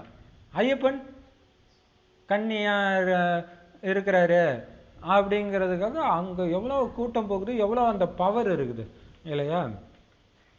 இப்போ பாபா சொல்கிறாரு, ஏன்னா அவங்களுக்கு எந்த பந்தனமும் கிடையாது. கல்யாணம் ஆயிடுச்சுன்னா தூய்மையாக இருக்கிறது ரொம்ப கஷ்டம் இல்லையா, கணவன்மார்கள் வந்து விகாரிகளாக ஆக்கிடுறாங்க. இப்போ பாபா உங்களை சொர்க்கத்துக்கு அழைச்சிட்டு போகிறதுக்காக இந்த ஞான அலங்காரம் தூய்மை அலங்காரம் பண்ணிட்டு இருக்கிறாரு. இனிமையான கடலுக்கு அழைச்சிட்டு போகிறாராம். இது விஷக்கடல், அப்படியே பயமுறுத்துது, சூறாவளி, அது திமிங்கலம் எல்லாம் இருக்குது. இங்கேருந்து இனிய கடலுக்கு போகிறதுக்கு ஒழுங்காக இந்த கப்பல்ல இருந்து காலை அண்ணாண்ட இன்னாண்ட நீட்டாமல் ஒழுங்காக உட்காந்துனுருன்றாரு, அழைச்சிட்டு போகிறாரு. இந்த பழைய உலகம் பழைய சரீர சகிதமாக எல்லாத்தையும் மறந்துடுங்க. ஞாபகம் இருக்கும்போது தான் அண்ணாண்ட எட்டி பார்க்கணும்னு தோணுது, மாட்டிக்கிறீங்க இல்லையா. கடலை எட்டி பார்த்தா என்ன ஆகுது, விஷக்கடலில் இருக்குது இந்த போட்டு சங்கமேகம். முற்றிலும் மறந்துடுங்க. நாம் 84 பிறவி எடுத்துட்டோன்னு ஆத்மா சொல்லுது. இப்போ மீண்டும் நாம் தந்தை கிட்ட இருந்து முழு ஆஸ்தி அடைவோம். தைரியம் வைக்கிறீங்களா? முழு ஆஸ்தி அடையிறது, இந்த பிராமண வாழ்க்கை வாழறதுக்கே முதல்ல தைரியம் வைக்கணும். ஏன்னா கண்ணுக்கு தெரியாத ஒருத்தருடைய ஆதாரத்தில் இருக்கிறீங்க, ஆனால் அசைக்க முடியாத ஆதாரம், டக்கு டக்குன்னு ஹெல்ப் பண்ணுவார். ஆனால் அதுக்கு தைரியம் வைக்கிறீங்களா? தைரியம் வைக்கிறீங்க. இருந்தாலும் மாயா கிட்ட யுத்தம் நடைபெறவே செய்கிறது. முதலில் இருப்பது இந்த பாபாவார். எந்த பாபா? பிரம்மா பாபா. அங்கேயே சண்டையில பார்த்தீங்கன்னா மகாபாரத யுத்தத்தில் முதல்ல இருக்கிறது அர்ஜுனன் தான். அர்ஜுனனை மீறி தான் பின்னாடி வரணும். அது மாதிரி முதல்ல இந்த யுத்த மைதானத்தில் சண்டை மாயாவோட ஃபர்ஸ்ட் ஃபேஸ் பண்றது யாரு? பிரம்ம பாபா. மாயையுடைய புயல்கள் முதல்ல இவர்கிட்ட தான் அதிகம் வருது. அதை வச்சுதான் பாபா அவ்வளோ பவர்ஃபுல்லாக கொடுக்குறாரு இல்லையா. பாபா எனக்கு இப்படி நடக்குதுன்னு பலர் வந்து கேட்குறாங்க. இப்படியெல்லாம் வருது பாபா, நானே போகாட்டினாலும் மாயா தேடி வருது பாபா அப்படின்னு கேட்குறாங்க. என்ன பாபா பண்ணட்டும் அப்படின்னு கேட்குறாங்க. அதுக்கு பாபா சொல்கிறாரு, குழந்தைங்களே, ஆமாம் இந்த புயல்கள் அவசியம் வரும். பாபா வராதுன்னு சொன்னார், இனிமேல்ட்டு தான் வரும்னு சொல்கிறாரு இல்லையா. வரும், முதல்ல என்னிடத்தில் வருகிறது. உங்ககிட்ட வர்றதுக்கு முன்னாடியே என்கிட்ட வருது. சும்மாவா 600 பெண்களை வச்சுட்டு அவர் தனி ஒரு ஆண் இருந்தார் ஆரம்பத்தில். இப்போ எவ்வளோ புயல் வரும் இல்லையா. கடைசியில் அனைவரும் கர்மாதித்த நிலையை அடைஞ்சிடுவீங்க. இது ஒன்றும் புது விஷயம் கிடையாது. முந்தைய கல்பத்தில் நடைபெற்றது நான் ஆல்ரெடி அடைஞ்சிட்டேன் நினச்சிட்டு இருங்க இப்பயே. அதுதான் பெரிய விஷயம். இது புதுசு கிடையாது. இதெல்லாம் நான் என்னால் ஜெயிக்க முடியுமா? ஜெயிச்சிட்டியே நீனு. அந்த படத்தை நான் பார்த்து தான் உன்கிட்ட சொல்கிறேன், ஜெயிச்சிட்ட நீ. கம்முன்னு அந்த நம்பிக்கையில் இரு, ஜெயிச்சிடுவேன் இல்லையா. இது ஒன்றும் புது விஷயம் கிடையாது. புதுசாக ஒன்று நீ மாயா கிட்ட சண்டை போட்டுனில்ல, ஏற்கனவே பல தடவை ஜெயிச்சிட்ட. முந்தைய கல்பத்திலும் இதே யுத்தம் நடைபெற்றது. நாடகத்தில் நடிப்பு நடிச்சிட்டோம். இப்போ மீண்டும் வீட்டுக்கு போகிறோம். இது சைத்தன்ய நாடகம். 5000 வருஷத்தின் அனைத்து நாடகம், சுக துக்கத்தை எல்லாத்தையும் பார்த்தாச்சு.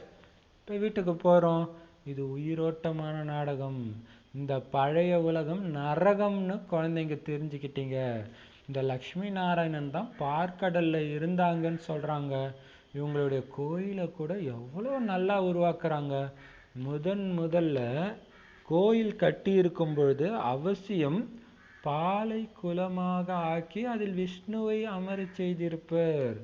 ஏன்னா அப்போல்லாம் அவ்வளோ செல்வம் மிக்கதாக இருந்திருக்கும் இல்லையா கோயில். இப்போவுமே வந்து ஏதோ ஒரு நேபாளில் எங்கேயோ அது மாதிரி பண்ணுறாங்கன்னு பாபா சொன்னார்.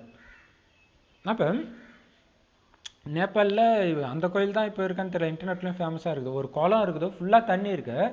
அந்த தண்ணிக்கு நடுவில் அப்படியே பாம்பு மேலே மகாவிஷ்ணு அலங்காரத்தோடு படுத்துட்டு இருக்கிற மாதிரி வச்சுருக்கிறாங்க. அப்போ முதல்ல கோயில் கட்டும்போது கண்டிப்பாக பாலை ஊற்றியே குளமாக்கியிருப்பாங்களாம். இப்போ எவ்வளோ பால் ஊற்றி இருக்கணும் இல்லையா. அதில் விஷ்ணுவை உட்கார செஞ்சுருப்பாங்க.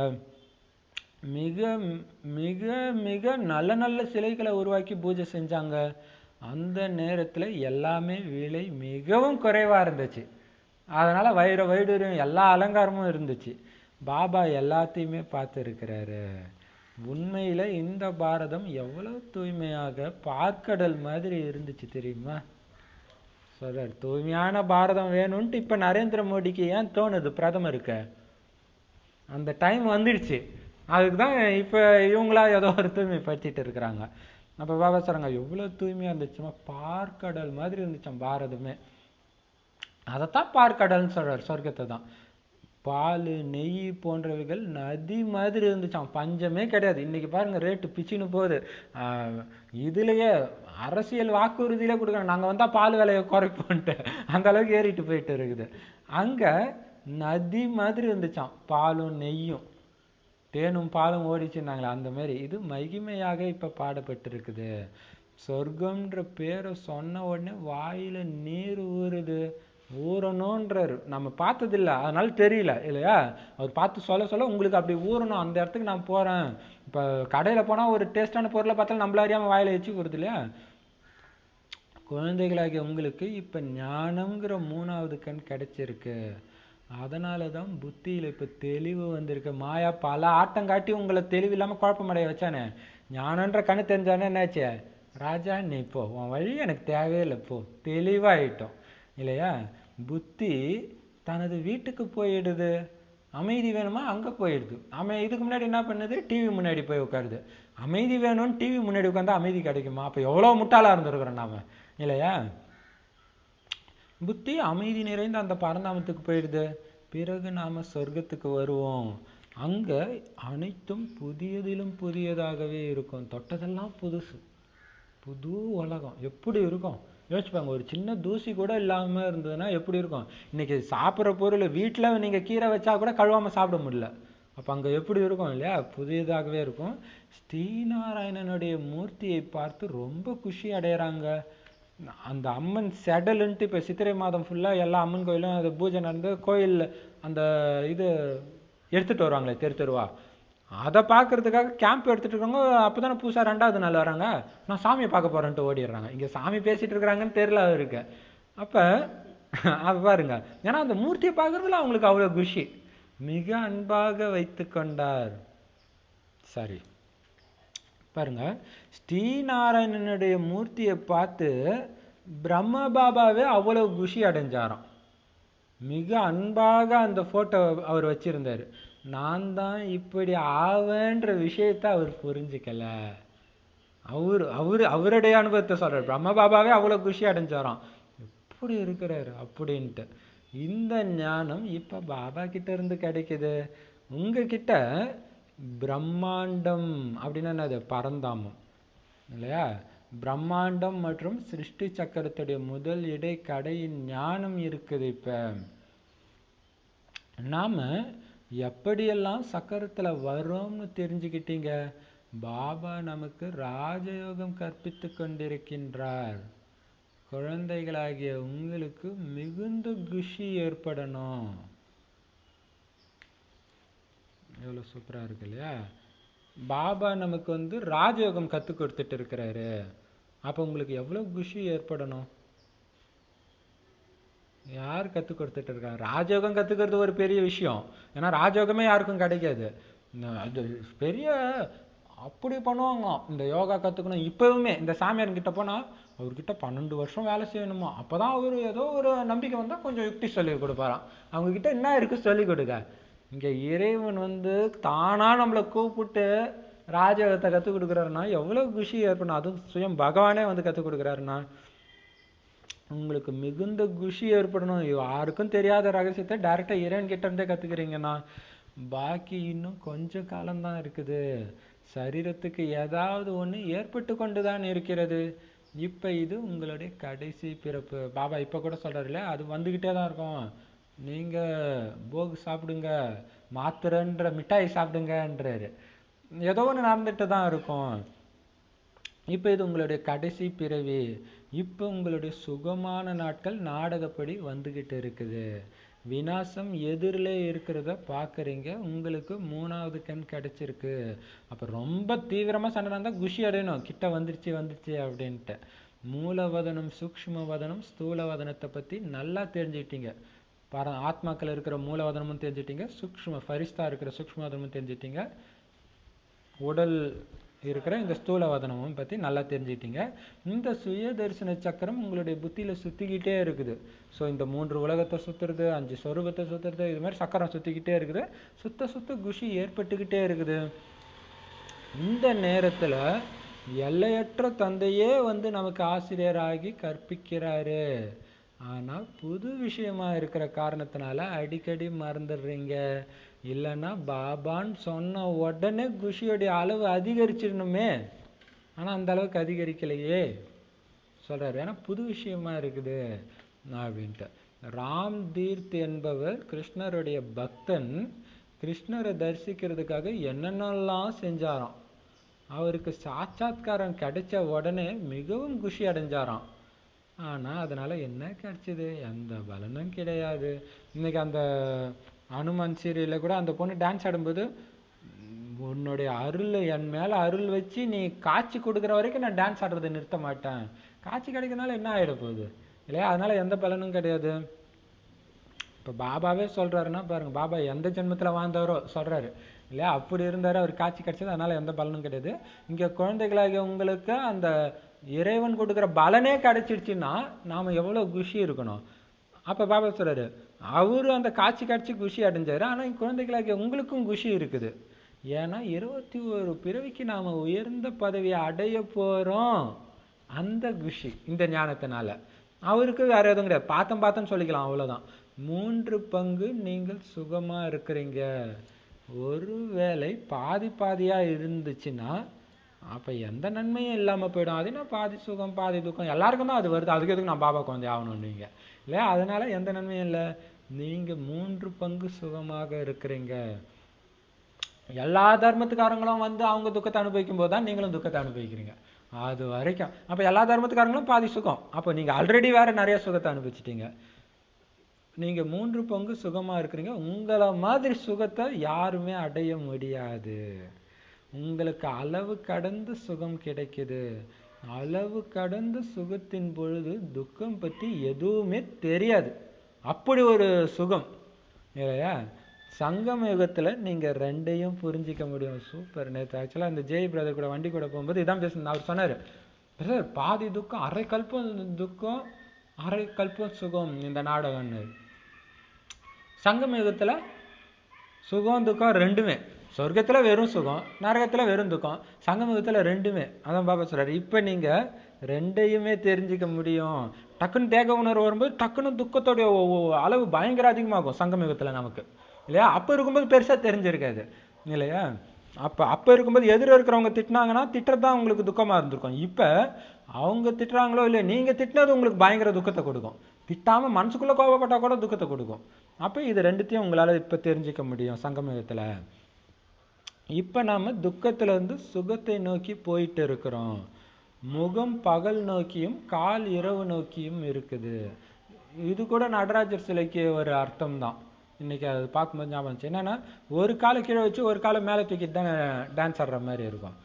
ஒரு கால் பூமியில் இருந்தாலும் புத்தின்ற கால் மேலே நடனம் ஆடிட்டு இருக்குது குஷியா இல்லையா? அப்போ நான் பாப்பா சொல்கிறாரு, முகம் பகல் நோக்கினா அர்த்தம் புத்தி சொர்க்கத்தை நோக்கியும், கால்ன்றது உடம்பு மட்டும் இங்கே நரகத்தில் இருக்குது. இந்த உலகத்தை எட்டி உதைக்கணும், புத்தியினால மறக்கணும். எட்டி உதைக்கணும், அந்த வார்த்தை என்ன மாதிரி சூப்பராக இருக்குதுல்ல. இந்த உலகத்தையே புத்தியிலேருந்து ஓடிப்பானாண்ட அப்படின்னு எட்டி உதைக்கணும். அதாவது புத்தியினால மறக்கணும். இது பார்த்தீங்கன்னா இந்த ஞானம் பைபிளில் கூட இருக்குது. பைபிளில் இயேசுவை அது, ஆனால் அது எப்படி நடந்துச்சு என்ன நடந்துச்சு அதெல்லாம் போட்டிருக்க மாட்டாங்க.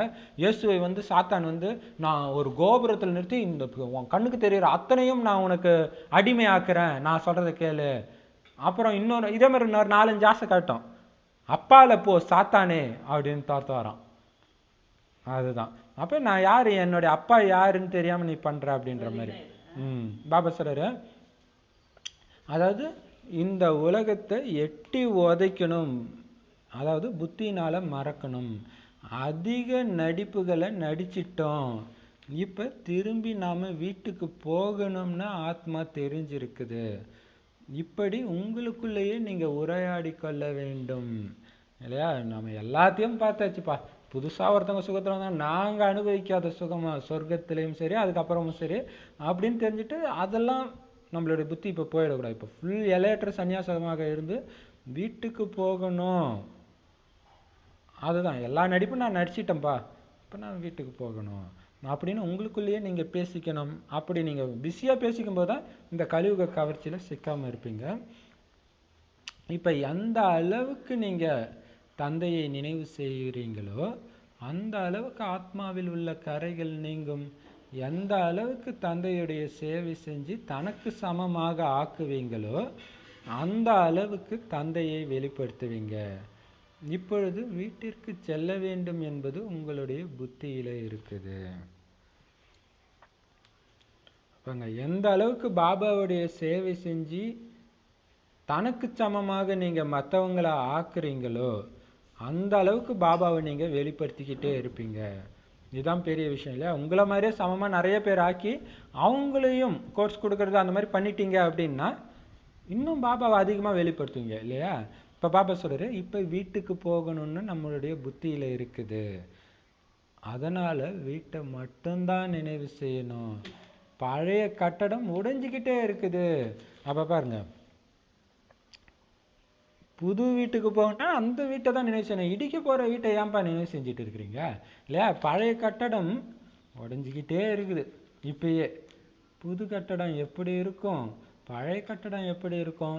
இரவு பகல் வித்தியாசம் இருக்குது இல்லையா? இது முழுமையாக விஷம் நிறைந்த கடல். ஒருத்தரை ஒருத்தர் அடிச்சுக்கிட்டும் சண்டையிட்டு கொண்டும் இருக்கிறாங்க. பாபா வந்த பின்பு அதிக சண்டைகளும் ஆரம்பமாகிவிட்டன. சூப்பரா சொல்றாரு, அவர் வந்ததுக்கு அப்புறம் தான் ஆரம்பிக்குதே எல்லாமே பயங்கரமா. அப்ப அதுதான் சொர்க்கத்துடைய ஆரம்பமும் நரகத்துடைய அழிவும் ஒரே நேரத்துல ஸ்டார்ட் ஆகுது. மனைவி விகாரத்திற்கு ஒத்துழைக்கல அப்படின்னா எவ்வளவு தொந்தரவு செய்யறாங்க, எவ்வளவு சண்டை போடுறாங்க. முந்தைய கல்பத்திலும் தீங்கு ஏற்பட்டு இருந்தது. இப்போதைய விஷயத்தை தான் அவங்க திரௌபதி சேலையை உருவினர் துச்சாதனன்னு அப்படி மகிமை பாடிட்டாங்க. இப்ப நடக்கிற விஷயங்கள் தான். அப்ப எவ்வளவு கூக்குரலிட்டு இறைவனை அழைக்கிறாங்கன்னு பாக்குறீங்க நீங்க. அதே நாடகத்தின் பாகம் நடைபெற்று கொண்டிருக்கிறது. ஸோ அந்த நாடகத்தின் அதே பாகம் தான் நடந்துட்டு இருக்குது. இப்போ முந்தைய கல்பத்திலும் இதே தீங்கு ஏற்பட்டுச்சு, அதைத்தான் இப்ப நீங்க பார்த்துன்னு இருக்கிறீங்க. இதை தந்தை அறிவார், குழந்தைகள் அறிவீர்கள், ஆனா வேற யாருக்கும் தெரியாது. எவ்வளவு பெரிய அதிசயம் இல்லையா? எல்லாருக்கும் சொல்றாரு, ஆனா யாருக்கும் தெரியாது. இல்லைன்னா வேற யாருக்கும் தெரியாது. நாளடைவுல அனைவரும் இல்ல, தினமும் ரெகுலரா கிளாஸ் கேட்கிற குழந்தைங்களுக்கே கூட இது ஃபுல்லா புரிய மாட்டேங்குது. அவங்க கேட்கிற கேள்வி கேட்கும்போது நமக்கு ஆச்சரியமா இருக்கு. அப்ப இவ்வளவு நாள் புரியாமலே எப்படி பதில் சொல்லிட்டு இருந்தாங்க அப்படின்னு ஆச்சரியமா இருக்கு. அதுதான் இப்ப பாப்பா சொல்றாரு, தந்தையும் குழந்தைங்களும் மட்டும்தான் இந்த ரகசியத்தை புரிஞ்சுக்கிட்டீங்க, வேற யாரும் புரியல. நாளடைவுல எல்லோரும் புரிஞ்சுக்குவாங்க. பதித பாவன் அனைவருக்கும் சத்கதி கொடுக்கிற வள்ளல்னும் பாடுறாங்க. பாரதம் சொர்க்கமாகவும் நரகமாகவும் எப்படி ஆகுதுன்னு நீங்க யாருக்கு வேணும்னாலும் புரிய வைக்க முடியும். அப்ப இறைவனுடைய மகிமை சொல்றாங்க இல்லையா? தூய்மையாக்குபவர், சொர்க்கத்துக்கு அழைச்சிட்டு போற வள்ளல்னு பாடுறாங்க. ஆனா பாரதம் தான் அப்படி இருந்துச்சு, அதே தான் இப்ப நரகமாச்சுன்னு யாருக்கும் தெரியல. ஆனா அதை நீங்க எப்படி ஆச்சு அப்படின்னு புரிய வைக்க முடியும். வாங்க, நாங்க உங்களுக்கு முழு உலகத்துடைய சரித்திரம் பூகோளத்தை பத்தி புரிய வைக்கிறோம். இந்த எல்லையற்ற சரித்திர பூகோளத்தை தந்தை மட்டும்தான் அறிவார். மேலும் ஈஸ்வரனின் குழந்தைகளாகிய நீங்கள் அறிவீர்கள்.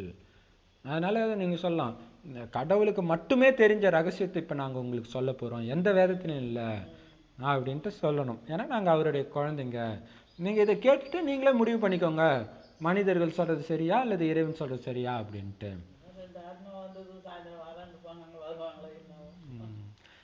தூய்மை பெரியவங்களா குழந்தையா? சரி, சூப்பர். நேற்று கூட ஒரு பையனை வர சொன்னேன், வந்தானா? வரல. சரி. தூய்மை மற்றும் சுகம் சாந்தி எப்படி ஸ்தாபனை ஆகுது?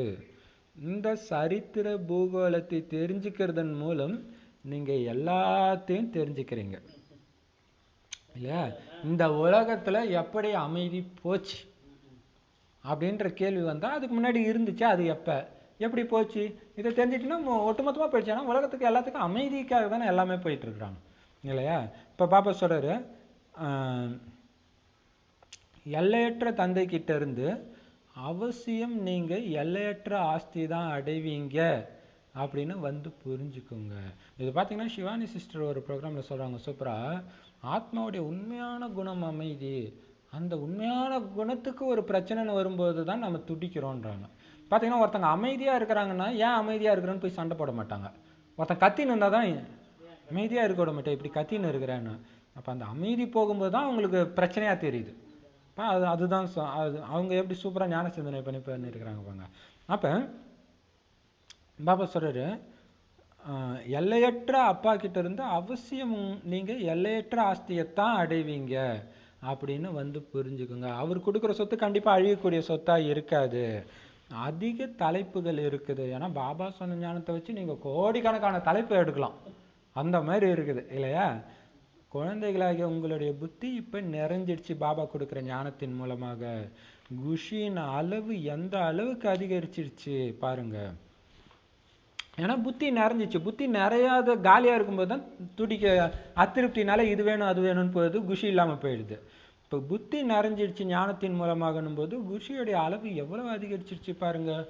முழு ஞானமும் குழந்தைகளாகிய உங்ககிட்ட தான் இருக்குது. ஞானம் நிறைந்த தந்தை கிட்ட இருந்து ஞானம் அடைந்து கொண்டிருக்கிறீர்கள். பிறகு நாம தான் சென்று லக்ஷ்மி நாராயணனாக ஆவோம். அங்க இந்த ஞானம் எதுவுமே இருக்காது.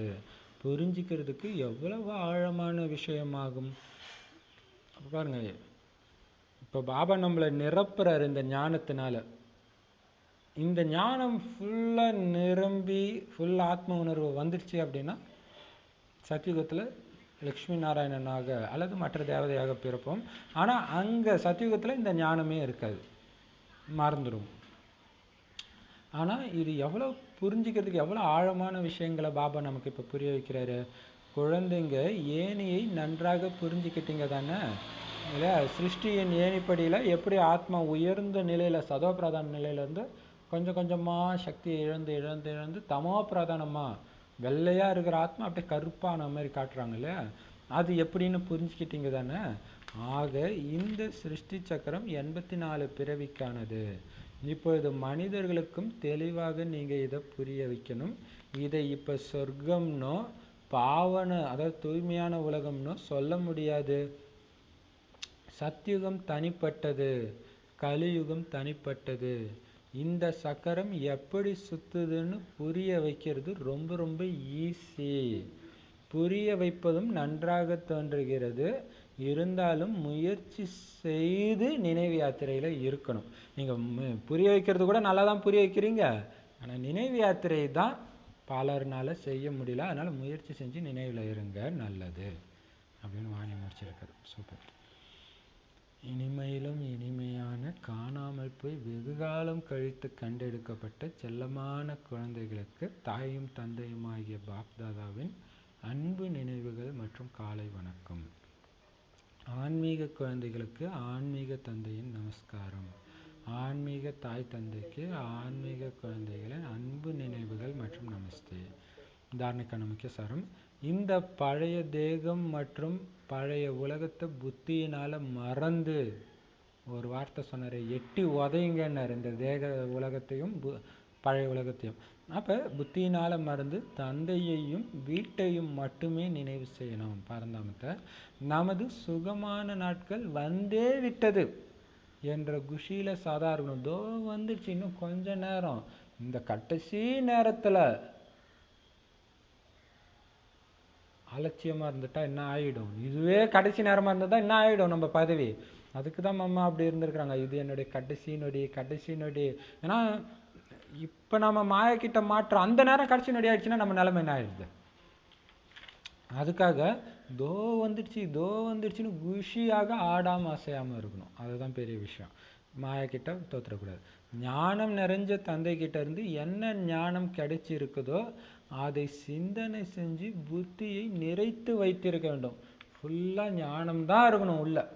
அந்த போடுற ஞானத்தை ஆழமா சிந்திச்சு சிந்திச்சு அந்த குஷி ஏற ஏற ஏற ஏற உங்களுக்கு தெரிஞ்சிடும், இந்த ஞானம் தான் நமக்கு அந்த நிரம்பிய நிலை. அது இல்லைனாலே பைத்தியம் பிடிச்ச மாதிரி இருக்கும். ஒரு நாள் ஃபுல்லாக வாணி படிக்கலைனாலே எப்படி இருக்குது இல்லையா? இதை நீங்கள் ஏற்கனவே முன்னாடியே கூட படிச்சிருக்கலாம், பட் அன்னைக்கு படிக்கலைன்னா உங்களுக்கு இதாகிடும். ஸோ டெய்லியும் ஏதாவது ஒன்று பாப ஞானத்தையும் எடுத்துக்கிட்டே இருக்கணும். ஸோ புத்தியில் அந்த ஞானத்தை நிரப்பி வச்சுக்கணும். தேக அபிமானத்தில் ஒருபொழுதும் எந்த விதமான சோர்வும் சோம்பலோ அடையக்கூடாது. புத்தி சும்மா கட கட கடன்னு சுற்றிக்கிட்டே இருக்கணும். ஞானத்திலையும் பாபா நினைவிலையும் 3 உலகத்துக்கும் டக்கு டக்கு டக்கு டக்குன்னு போயிட்டு இருக்கணும்.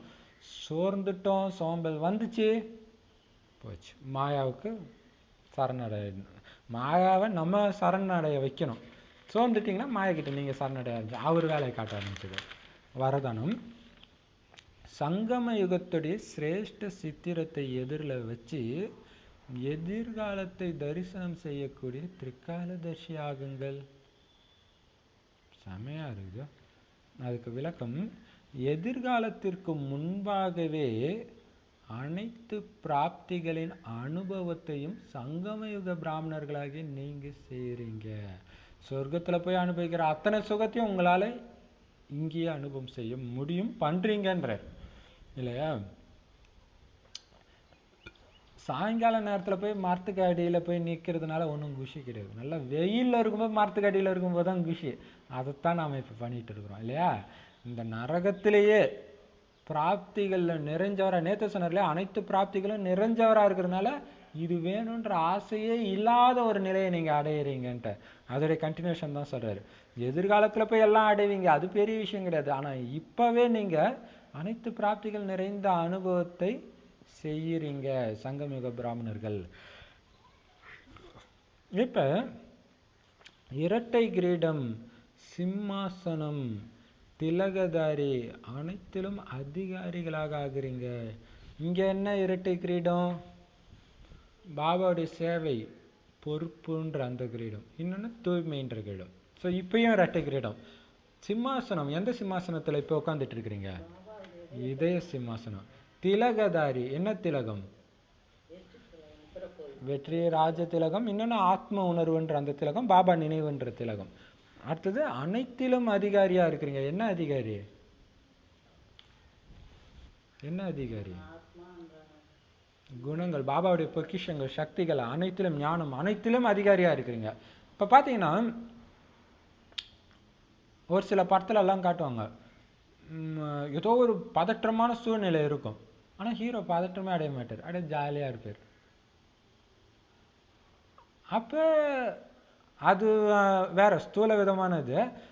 அவரு ஜெயிச்சிடுவோம் அப்படின்னு ஏதோ ஒரு நம்பிக்கை இருக்குது, பிளான் இருக்குது, அதனால ஜாலியாக சிரிச்சுன்னு இருப்பார், சிரிச்சுட்டே ஜெயிச்சிடுவார். இங்க நாம இந்த சக்திகளின் குறைவுனால தான் இந்த சூழ்நிலை எனக்கு பதற்றத்தை ஏற்படுத்தலை, எனக்குள்ள இருக்கிற சக்தியின் குறைவுனால தான் பதற்றம் வருதுன்னு தெரிஞ்சு சக்தி நிரம்பிய நிலையில் இருக்கிறீங்க. அதான் அதிகாரின்றது. அப்ப எதுக்கும் ஆட மாட்டீங்க. அதிகாரியா இல்லை, அடிமையானாதான் ஆடிடுறது. அப்ப அனைத்திலும் அதிகாரிகளா இருக்குங்க. பாபா கிட்ட என்ன இருக்குதோ அனைத்தும் என்கிட்ட இருக்கு. பாபா ஆனந்த ஸ்வரூபம்னா நானும் ஆனந்த ஸ்வரூபம் இல்லையா?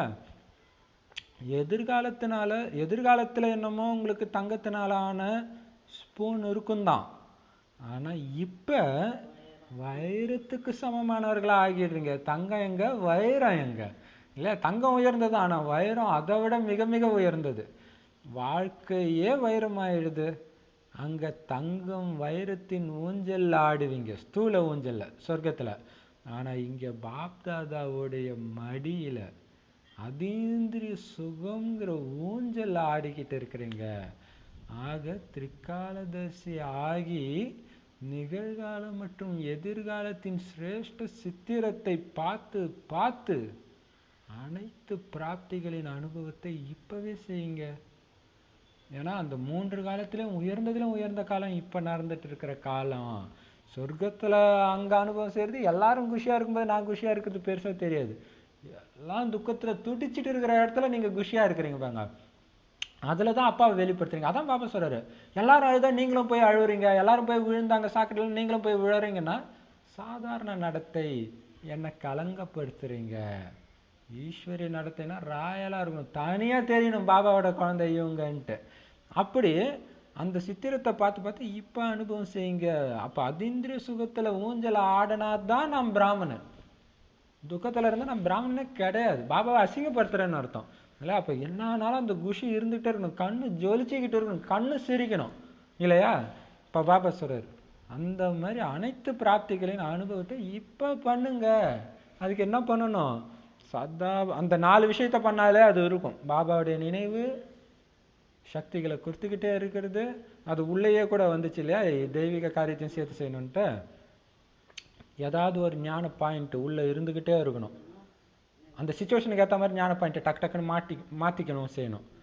அடுத்தது ரொம்ப ரொம்ப முக்கியமானது, பாபா கிட்ட மட்டும்தான் பேசணும், வேறு யார்கிட்டையும் பேசக்கூடாது. இப்போ தான் அந்த குஷி இருக்கு. எவ்வளோ பெரிய விஷயம். எனக்கு ரொம்ப சூப்பராக இருக்குது வாணி. ஸ்லோகன் செயல் மற்றும் யோகா. அதுலேயும் ரொம்ப ரொம்ப ரொம்ப ரொம்ப பிடிச்ச பாயிண்ட் சொன்னாருப்பாங்க. ரொம்ப அது சேவை, நல்ல சேவாதாரி குழந்தைங்க வரும்போது தான் நானே ஞானம் ஆடணும், அந்த மாதிரி நல்லா டான்ஸ் ஆடுறேன்றாரு இல்லையா. அதே மாதிரி எனக்குமே கூட நிறைய இடத்துல, ஒரு சில இடத்துல தான் ரொம்ப மோசமாக இருக்கும், மற்ற எல்லா இடத்துலையும் நல்லா இருக்கும். ஆனால் அதுலேயும் ரொம்ப ரொம்ப சூப்பராக இருக்கிறது இந்த இடம் தான் இல்லையா. இப்போ பாபா சொல்கிறாரு ஸ்லோகன் செயல் மற்றும் யோகா இதோடைய சமநிலைதான் பரமாத்மா ஆசீர்வாதத்துக்கு உரிமையுள்ளவராக ஆக்கிடுது. நான் அந்த காரியத்தை செஞ்சுட்டு இருக்கிறேன்னு நினச்சேன்னா பாபா சரி கொஞ்சம் நீ செய்யின்ட்டு போயிடுவார். பாபா செஞ்சுட்டு இருக்கிறேன், நான் ஒன்றுமே பண்ணல பாபா, நான் ஒன்று நினச்சிட்டே இருக்கிறேன் பாபா. பாபா 2 மணி நேரம் நினச்சேன் பாபா, அடுத்தது நான் துணி துவைக்கிற வேலையை அது 1 மணி நேரம் ஆகும். பாபா நான் 3 மணி நேரம் உன்னை நினைக்க போகிறேன் பாபா. அப்போ அந்த நினைக்கிறதுல தான் அங்கே குஷி இருக்கும். செய்கிற வேலை அது பாட்டுக்கு எல்லா வேலையும் முடிஞ்சிடும். ஆனால் உங்களுக்கு 4 மணி நேரம் கணக்கு வந்துடுச்சு, என்ன அப்படி தான் 4 மணி நேரம் வந்துச்சு. அப்போ எவ்வளோ குஷியாக இருக்குது இல்லையா. அப்போ இதில் சம்பாதிச்சுக்கிட்டு இருங்க. அப்போ செயல் மற்றும் யோகா ரெண்டும் அப்படி சமமாக இருக்கணும். செயல் 1 மணி நேரம் பண்ணிங்கன்னா அந்த 1 மணி நேரம் யோகாவும் இருந்திருக்கணும். அப்படி இருந்தீங்கன்னா தான். அப்படியெல்லாம் கிடையாது. கர்ம யோகா, கர்மமும் யோகமும் சமமா இருக்கணும். அதாவது செய்யறதுக்குன்னு தனி நேரம் இருக்கக்கூடாது, ஃபுல் யோகத்துல இருக்கணும், அந்த அர்த்தத்தை சொல்ற. இது இல்லாம தனியா நீங்க யோகா பண்றது அது வேற. இங்க என்ன சொல்றாருன்னா அந்த செயல கொஞ்சம் கூட ஒட்டாம யோகத்துல நிலைச்சிருந்து நீங்க செஞ்சிருந்தீங்கன்னா மட்டும்தான் பாபாவுடைய ஆசீர்வாதத்துக்கு உரிமையே உங்களுக்கு அப்பதான் இருக்குதுன்றார். அவருடைய ஆசீர்வாதம் உங்களுக்கு கிடைக்குதுன்னா அந்த செயல்ல உங்க புத்தி போயிடக்கூடாது இல்லையா. அப்ப பாபாவுடைய நினைவு கட்டாகாம இருக்கணும் அப்படின்னு சொல்லி சூப்பரா வாணி முடிச்சிட்டாரு. என்னென்ன சொன்னாரு பாபா? ஃபர்ஸ்ட் என்ன சொன்னார்? ஞான நடனம் ஆட வந்து அதான ஃபர்ஸ்ட் எடுத்துங்க சொன்னாரு. எதிர இருக்கிற குழந்தைக்கு ஏற்ற மாதிரி தான் என்னுடைய நான் கேட்கறதுக்கு ரொம்ப ஆர்வம் வச்சாங்கன்னா அந்த மாதிரி தான் நானும் இருக்கும். இந்த ஆர்வம் இருக்கணும். அதுதான் போய் நான் திருஷ்டி மட்டும் வாங்குறதுக்கு போறேன்ட்டு ஒரு மீட்டு ஃபுல்லா போயிடுச்சுன்னா அவரும் திருஷ்டி மட்டும் கொடுத்துட்டு கிளம்பிடுவாரு. போறவங்களை பொறுத்து தான் அது இல்லையா. சூப்பராக. அப்புறம் என்ன சொன்னாங்க? அப்புறம் குழந்தைகள் எந்த நினைவுல எந்த பழக்கம் இருக்கணும் அப்படின்னு கேள்வி. ஆன்மீக பழக்கம்னா என்னது? அந்த நினைவு. ஞானம் ரொம்ப ஈஸி. இதுதான் உங்களை நோயற்றவராக ஆக்க போகுது. நோயை வச்சு ஒண்ணு சொன்னாரு ஆரம்பத்துல. என்ன சொன்னாரு? பெட்டோட சேர்த்து இருப்பீங்க, ஆனா டாக்டர் கேப்பீங்க எப்ப சரியாகும் என்ன ஏதுன்னு. ஆத்மா நோய் பட்டிருக்கு எப்ப அப்ப பாபா கிட்ட கேட்டுட்டே இருக்கணும். பாபா இந்த நோயை நீக்கு பாபா, என்ன பாபா பண்ணும் வழி கேட்டுக்கிட்டே இருக்கணும். அந்த டாக்டர்கிட்ட கேட்கறோம்ல, பாபா டாக்டர் இந்த காய் சாப்பிடலாமா, டீ குடிக்கலாமா டாக்டர், இங்க கேளுங்க பாபா, பார்க்கலாமா இப்படி பார்க்கலாமா இப்படி கேட்கலாமா இப்படி பேசலாமா சிந்திக்கலாமா, கேட்டுக்கிட்டே இருங்க. இங்கேயும் அதே விஷயம். அதுல எவ்வளவு பேருங்க அப்ப வராது ஞானம் இப்ப வருது. இன்னொன்னு அந்த ஆன்மீக பழக்கத்துக்கு கூடவே என்னென்ன பண்ண சொன்னாரு? தெய்வீக அலௌகிக காரியங்கள், சத்திய நாராயணன் கதை, சேவை செய்யற பழக்கம், இதுவும் இருக்கணும் கூடவே அப்படின்னாரு. அப்புறம் என்ன சொல்றாரு? இருக்கிறதுலே மிகப்பெரிய பிறவி எதுவும்? சத்தியத்தை விட ஈஸ்வரன் மடியில இருக்கிறோம், ஈஸ்வர குலத்தில் நம்ம குடும்பத்துல இருக்கிறீங்க. எவ்வளவு மகிமை உங்களுக்கு இருக்குது. யாருக்கும் கிடையாது. பாக்கியவான எல்லாம் இருட்டுல இருக்கிறாங்க, உங்களுக்கு வெளிச்சம் கிடைச்சிருக்குதுன்ற விஷயம் உங்களை தவிர யாராலும் புரிஞ்சிக்கவே முடியாது. எவ்வளவு பெரிய விஷயம் இல்லையா. அப்புறம் என்ன சொல்றாரு? இந்த ஞானத்தை பாபா மட்டும்தான் கொடுக்க முடியும், எந்த வேத சாஸ்திரத்திலும் கிடையாதுன்னு நிரூபிச்சு சொல்றாரு இல்லையா. அப்புறம் என்ன சொன்னாரு? இப்ப நடந்தது லட்சுமி எல்லாமே நாராயணன் லட்சுமி நாராயணன் கதை அமர கதை நீங்க கூறிட்டு இருக்கிறீங்க. அது எங்க வந்துடுச்சா? நீ இந்த பக்கமே இருக்கிற, நானும் இந்த பக்கம் சரி. வந்துட்டேன். பாபா டான்ஸ் பத்தி தான் சூப்பரா சொன்னாரு இல்லையா? எல்லாரும் தான் கேக்குறாங்க, இருந்தாலும் எதுல இருந்து கேக்குறது அது தனிப்பட்ட விஷயம் தானே. அதுக்குதான் பாபா சொல்றாரு, ஒரு வருஷம் ஆகாம அழைச்சிட்டு வராதீங்க. ஒரு வருஷம் சென்டர் போய் ஒரு ஆத்மா கேக்குறதுனால பாவனை வந்துடும். அப்படி இப்படி இருக்கிற ஆத்மாலாம் வர முடியாது. அதுக்குதான் பாபா அழைச்சிட்டு வர சொல்றாரு. ஏன்னா அதுக்கேற்ற மாதிரி தான் முரளி வரும். அவ்வளோ பெரிய விஷயம் இல்லை, செமப்பா. அப்ப அதுக்குதான் 7 நாள் கோர்ஸ் கேட்காம உள்ள உட்கார வைக்காதீங்கன்றதும் அதுதான். அந்த ஆத்மா துடிக்க கஷ்டப்படுமா அப்படி உட்கார வச்சுட்டோன்னு? இல்ல இல்ல, குழந்தைங்களே கூட சொல்றாங்க, கேக்குறாங்க. 7 நாள் கோர்ஸ் கேட்டு வந்துமே கூட சில சமயம் அப்படிதான் இருக்கிறாங்க. சரி, பாபா சொல்றாரு அங்க இங்க இருக்கிற மாதிரி நிறைய பேர் இருக்காது. பெண்களை பத்தி சொன்னாரு, கல்யாணம் ஆகாத பெண்கள், அவங்களுக்கு ரொம்ப பந்தனம் இருக்காது, மகிமையே தனி, பெரிய விஷயம் தானே. அதாவது பாருங்க, பாத்தீங்கன்னா சாமியார்கள், ஆண் சாமியார்கள் நிறைய பேர் இருந்தா கூட தூய்மையா இருக்கிற பெண் சாமியாருக்கு எவ்வளவு மகிமை. இங்க அமிர்தானந்த தேவி அவங்களாம் பாத்தீங்கன்னா அந்த கன்னியானும் போது அந்த பவரே தனியா இருக்கு. கல்யாணம் ஆகி சாமியார போறாங்க, அது வேற.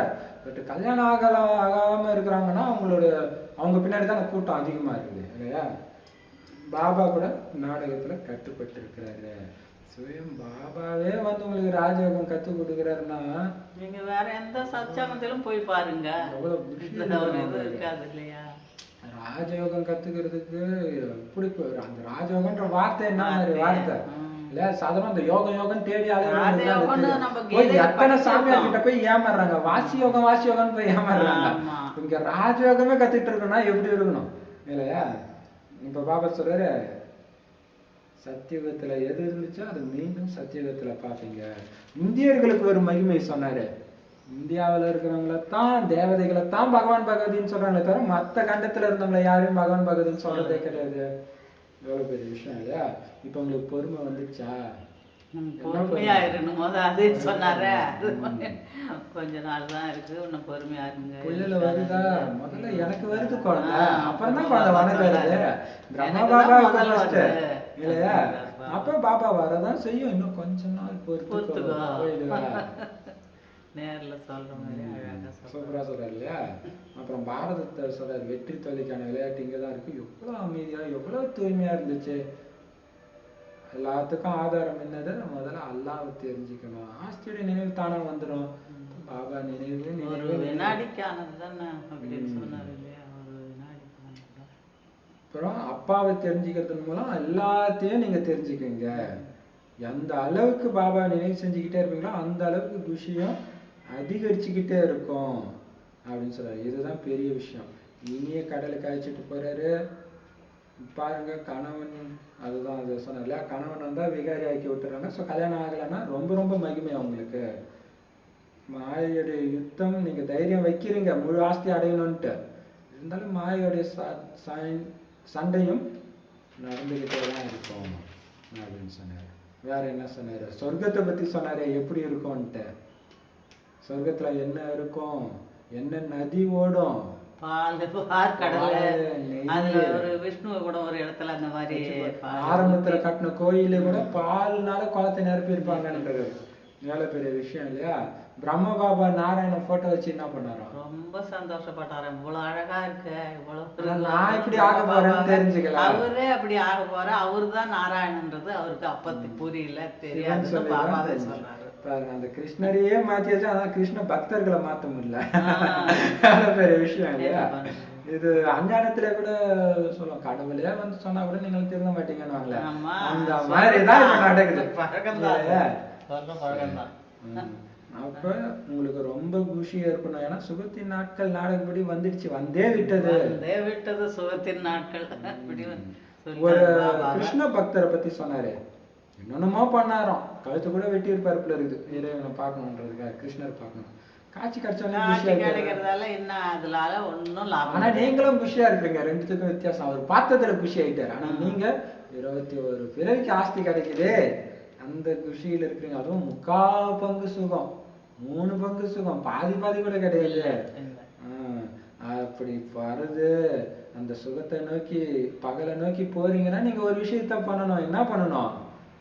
எட்டி உதைக்கணும்னாரு. என்னத்த நான் நரகத்தை எட்டி இந்த உதைக்கணும், உலகத்தை, இந்த பழைய உலகத்தை புத்தினால எட்டி உதைக்கணும், ம். புத்தினால மறக்கணும். இது ஒரு சம பாயிண்ட். புத்தினால எட்டி உதைங்கன்ற பாபா சொல்ற, பாபா நினைவுல இருக்கும்போது உங்களுக்கு வேற ஒருத்தர் ஞாபகம் வந்துச்சுன்னா அவங்க மேல வெறுப்பு வரணும்ன்ற. இந்த சொர்க்கத்தை ஆஸ்தி அடைய விடாம பண்றாங்களேன்னு வெறுப்பு வரணும்ன்ற. சூப்பரானது இல்லையா? என்னென்ன? செம்ம இது.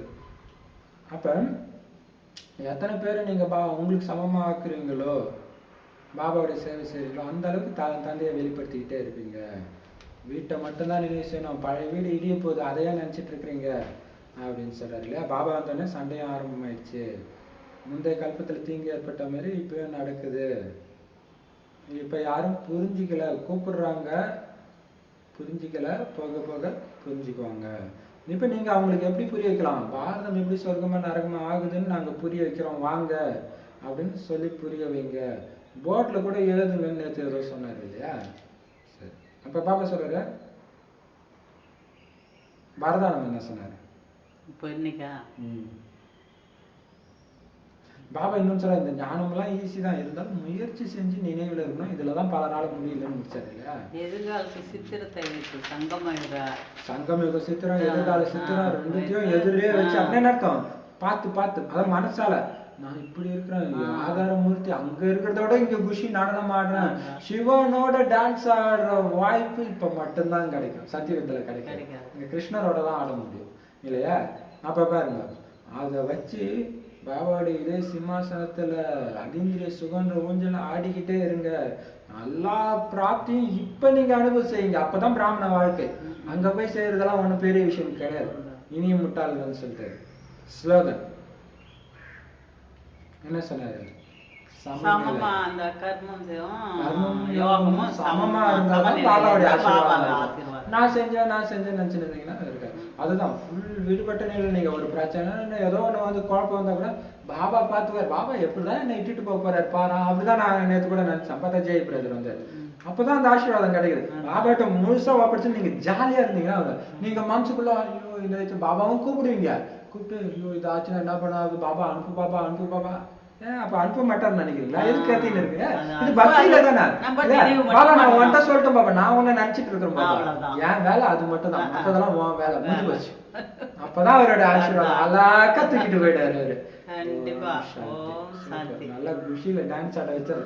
ஞான நடனம் ஆட வரேன்னு சொல்லிட்டு நம்மளே ஆட வச்சுட்டாரு. ஓம் சாந்தி.